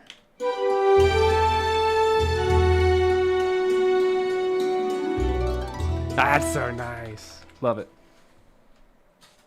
The fade out is too extreme though. Something like that.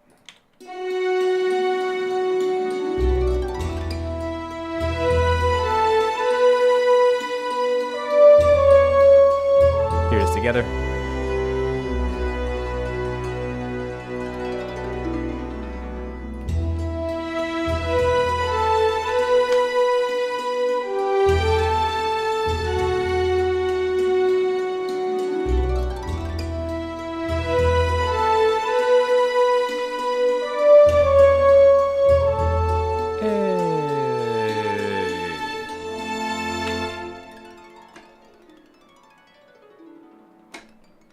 That sound good?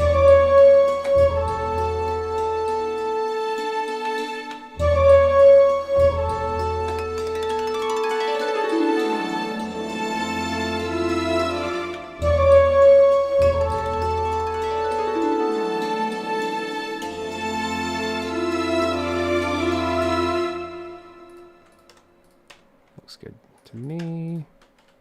Doing an A major down stroke.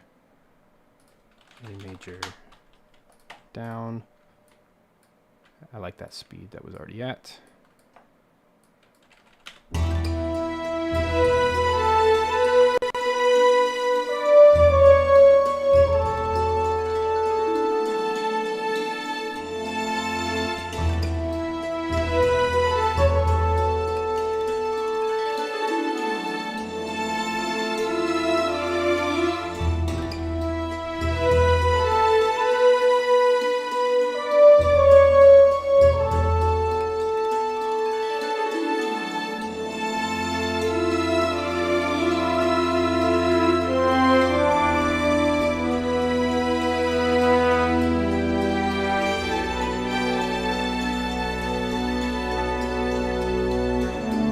Jake. I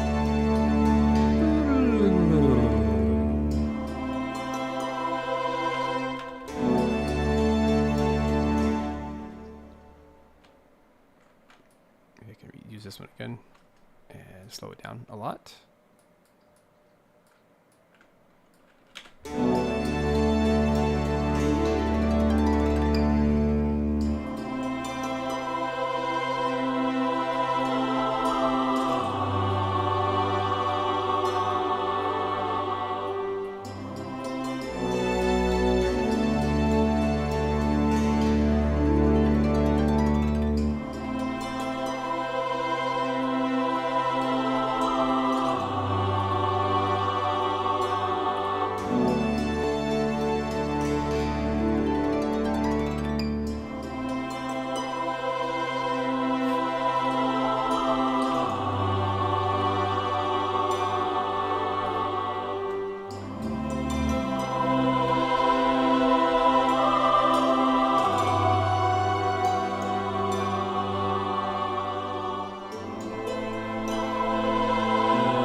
I'll add a drone here. Hurdy-gurdy.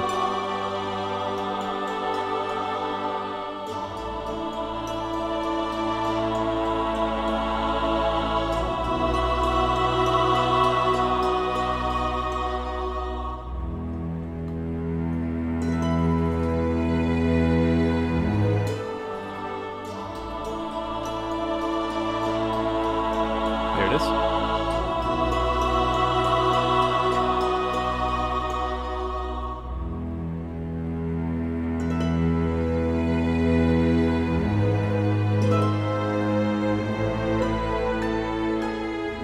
It feels so good now. Alright, let's do a little bit of mixing, yeah?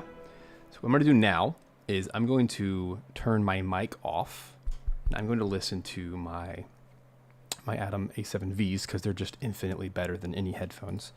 I want to hear this in the room, and then I'm going to just do a few mixing tweaks, and then I'll be back. So don't go anywhere. I'm going to stay here.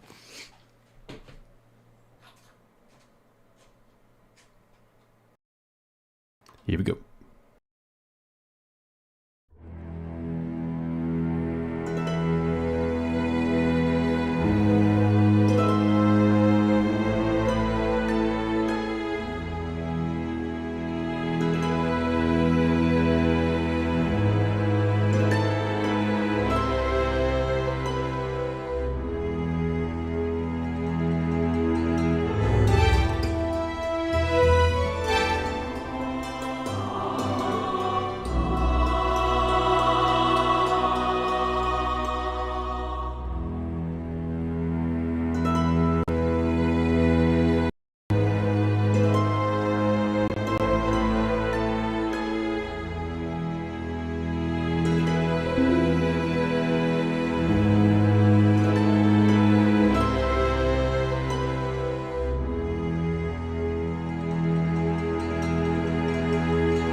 right, guys.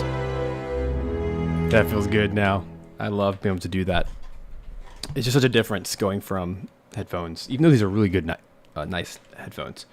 It's just really nice to get the real thing in the real room and be able to mix that way. So I'm super happy with this. Feels very balanced. Yeah. Oh wow. Now listening back on headphones, it's like way better. So much more balanced. Yeah. It's amazing what that does. The harp, I really had to find that sweet spot of an EQ to turn down the high end. It just kind of sits in the room. And the Hammered Dulcimer is just kind of, because of this miking technique, it is in the room, but it's not central. It's actually already has the stereo imaging built in. I don't have to do anything to it. It's just there because it's kind of sitting in that 45 range. And I feel like the strings and like the whole orchestra is like its own thing. Like it's separated. So clean.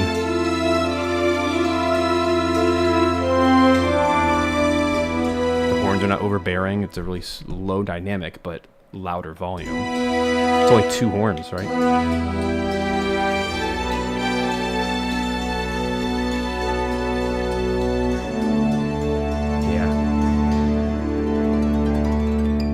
That harp is so good.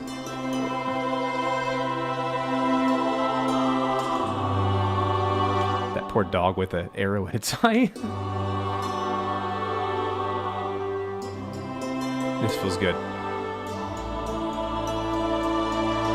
And I was saying in the live chat, this console is something I started to do. It's not going to work on everything, but this console based on a Neve console, I believe.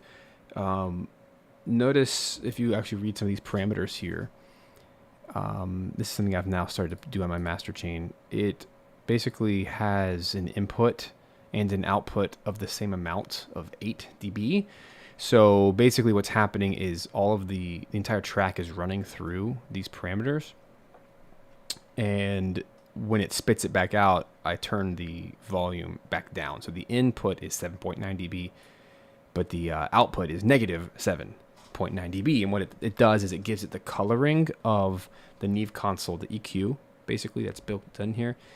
And it's basically taming down the highs and the lows to just be a little bit more pleasant and like analog warmth. And even though it's a digital emulation of it, it adds a little bit of warmth without changing the volume, which is really nice. So it's like getting the coloring of EQ without changing the volume, which is a cool concept.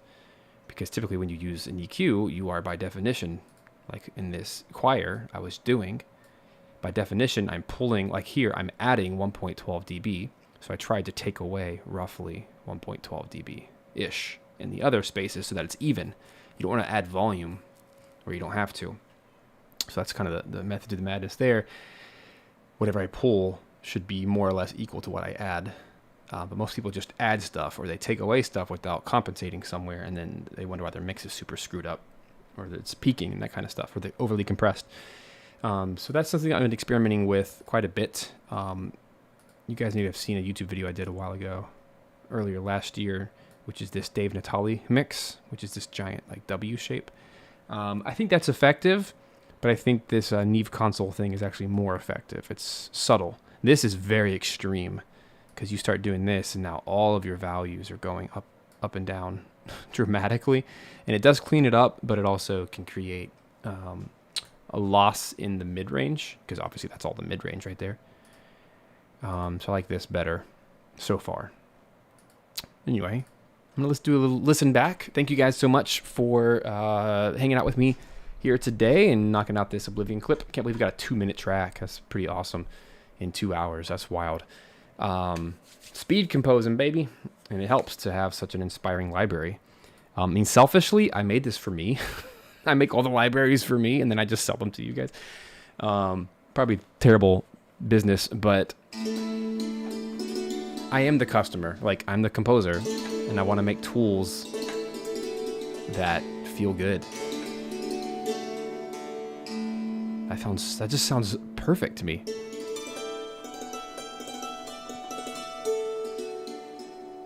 And that's the goal, is I want to make the sounds in my head exactly the way I want them. And then if you guys find value in that too, go buy the thing and help support Simple Samples, and we can keep doing this. If nobody buys it, we can't do it. Like, you can't keep making these things. So please support as you can. So once again, this Hammered Dulcimer Collection is on sale right now. Intro pricing for the next 2 weeks only, $49 US, normally $79. Go grab that and add it and go write some fantasy music and stuff.